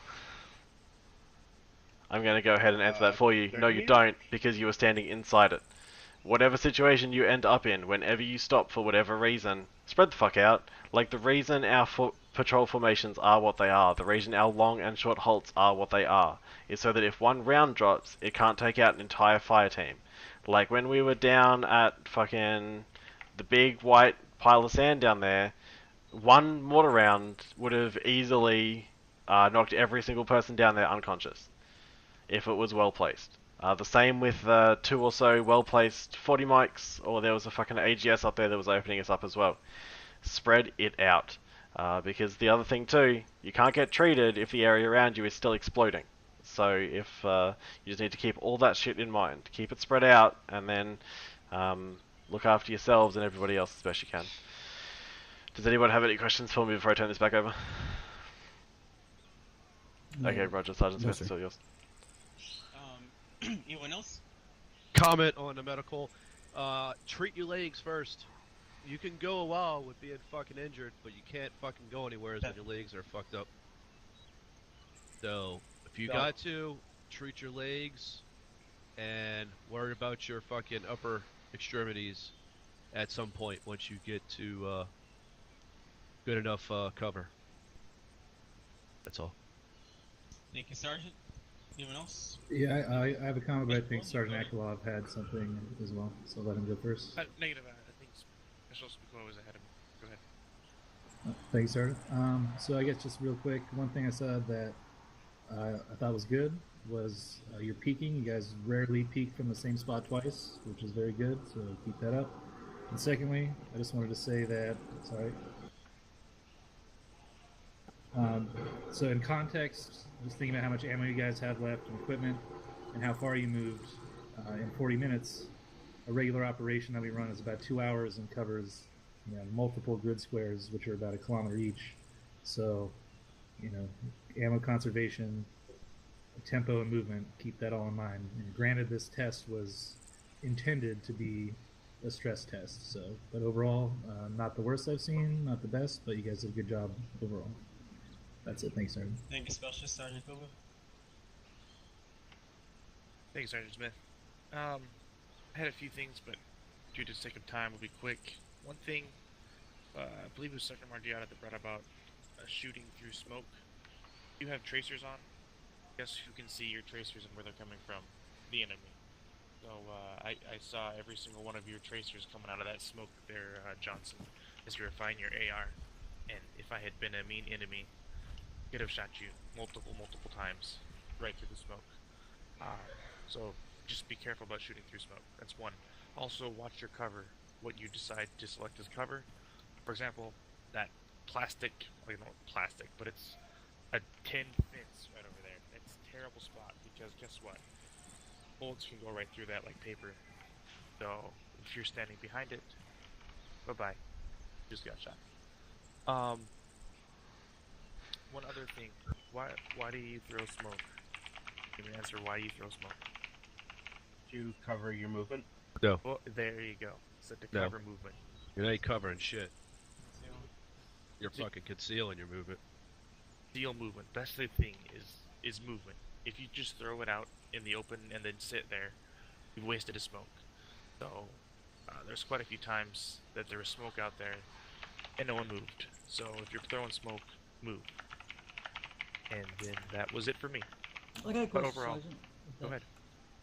There was one time where I went to I think it was this fuel tank behind us, to your straight behind you. I went to what would be my right, or your right. I threw a smoke that direction and then moved to that far left of that fence and moved up. Is that effective or no? Because I figure you see smoke, you're going to look at that smoke. You're going to think about, do I need to shoot at it? Do I need to lay down some fire on that? But while you're looking at that, I'm moving up to the left. Is that effective or no? Negative. That is not effective. It's a waste of a smoke. Basically, you've thrown smoke over there and said, hey, look over there. I look over there for a second and a half, then I go, there's nothing going on, and then I see somebody running out in the open, maybe 20 meters away. Then I just look back, and there we go. Pretty much you've just alerted them, hey, this is where I am. And it is going to be, if you're my enemy, look, there's enemies right around that smoke area. So you definitely have to use smoke, put it in between you and the enemy, and then move accordingly. So it's not to be used as a misdirection. Fuck no. Yeah, actually, can I add to that really quick, Sam? Go for it. Think about it like this. So the fastest route between 2 points is a straight line. So the faster you can get from cover to cover, the less you're exposing yourself, and that's what you should aim for. So I made it on pure luck. I actually didn't make it. You probably made it because we decided not to shoot you. Because we felt bad for you. Oh, I feel bad for myself right now. But I wanted to make it up to the flags, but it did not happen. Yep. Well, overall, when you guys did throw smokes and you guys decided to move like that, like we were listening into your radio, so when you threw smoke and decided to move fairly quickly and you got up to the next piece of cover, there were certain times that we didn't see you. You threw the smoke, you moved, and you gained ground because you used smoke effectively. But there was other times that you threw smoke, you sat there, or you threw smoke and you went a different direction, and then you got shot. So definitely use smoke wisely. That was it Yeah. from me there, Sergeant Smith.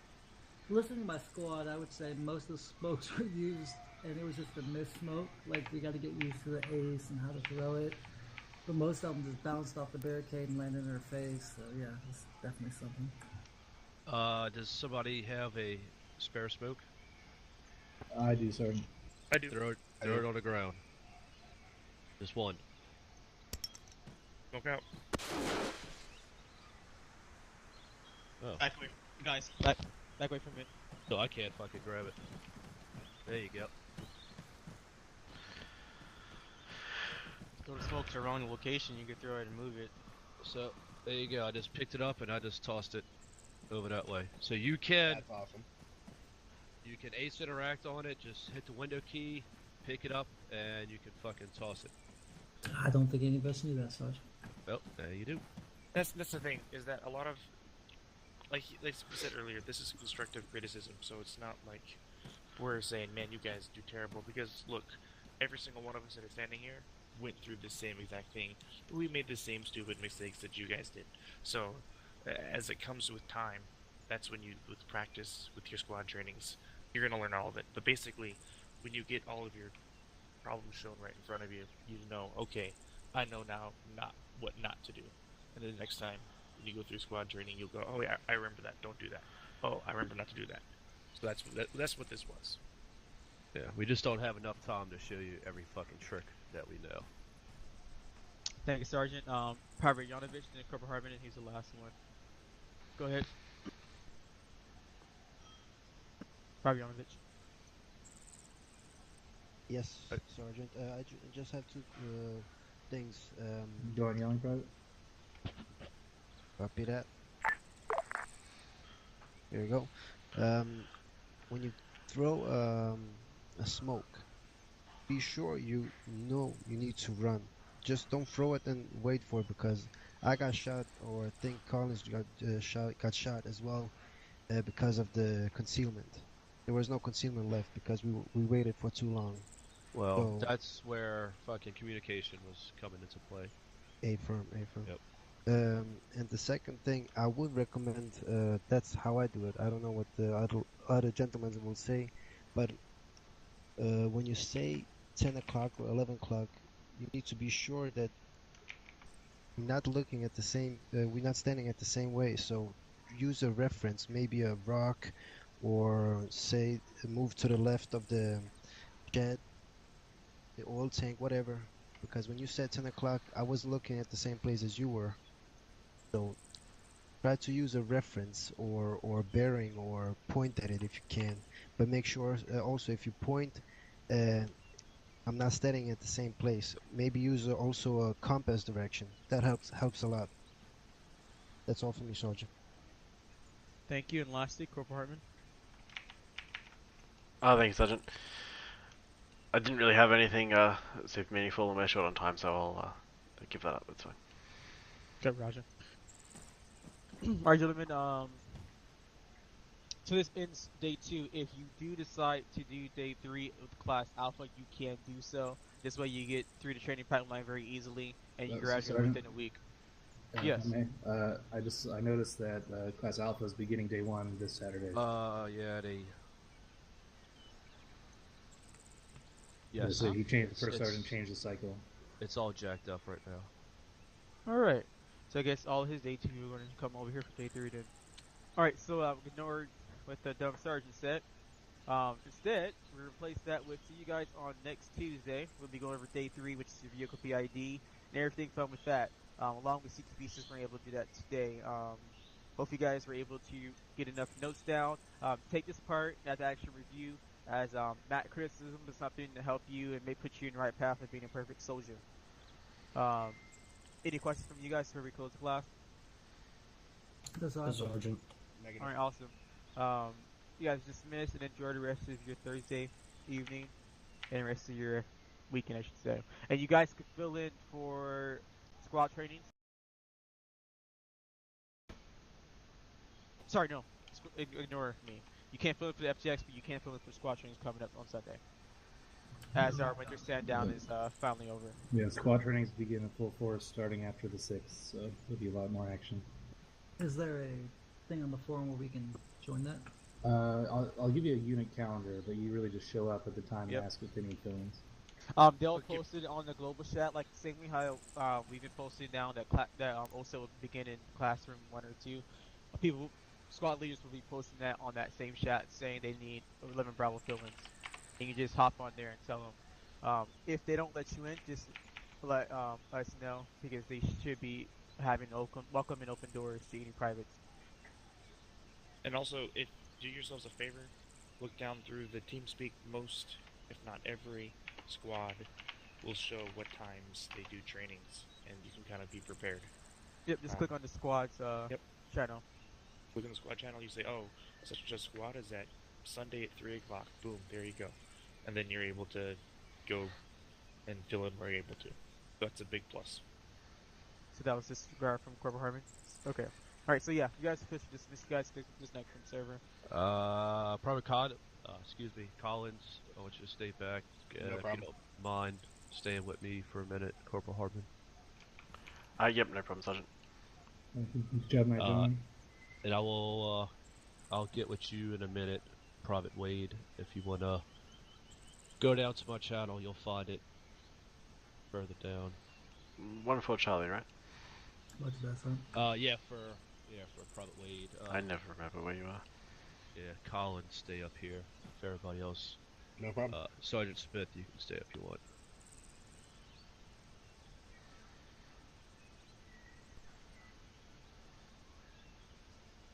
Thank you. Thank Now y'all. back to S3.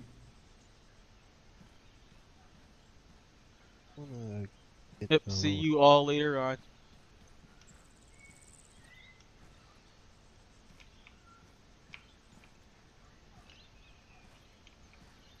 Is this thing still going on? No, it's over.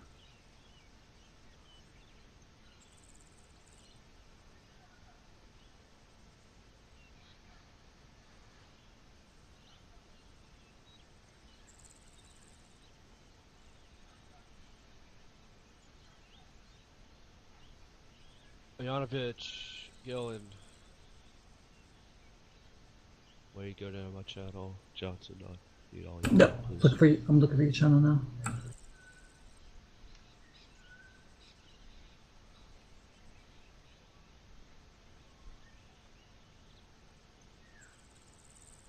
Oh, what happened here? Oh. Sorry, I'm talking to myself. What? Let's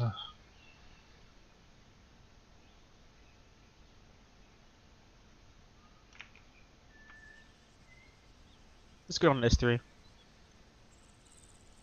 Yeah. All right. Go down to S3, Collins. Roger.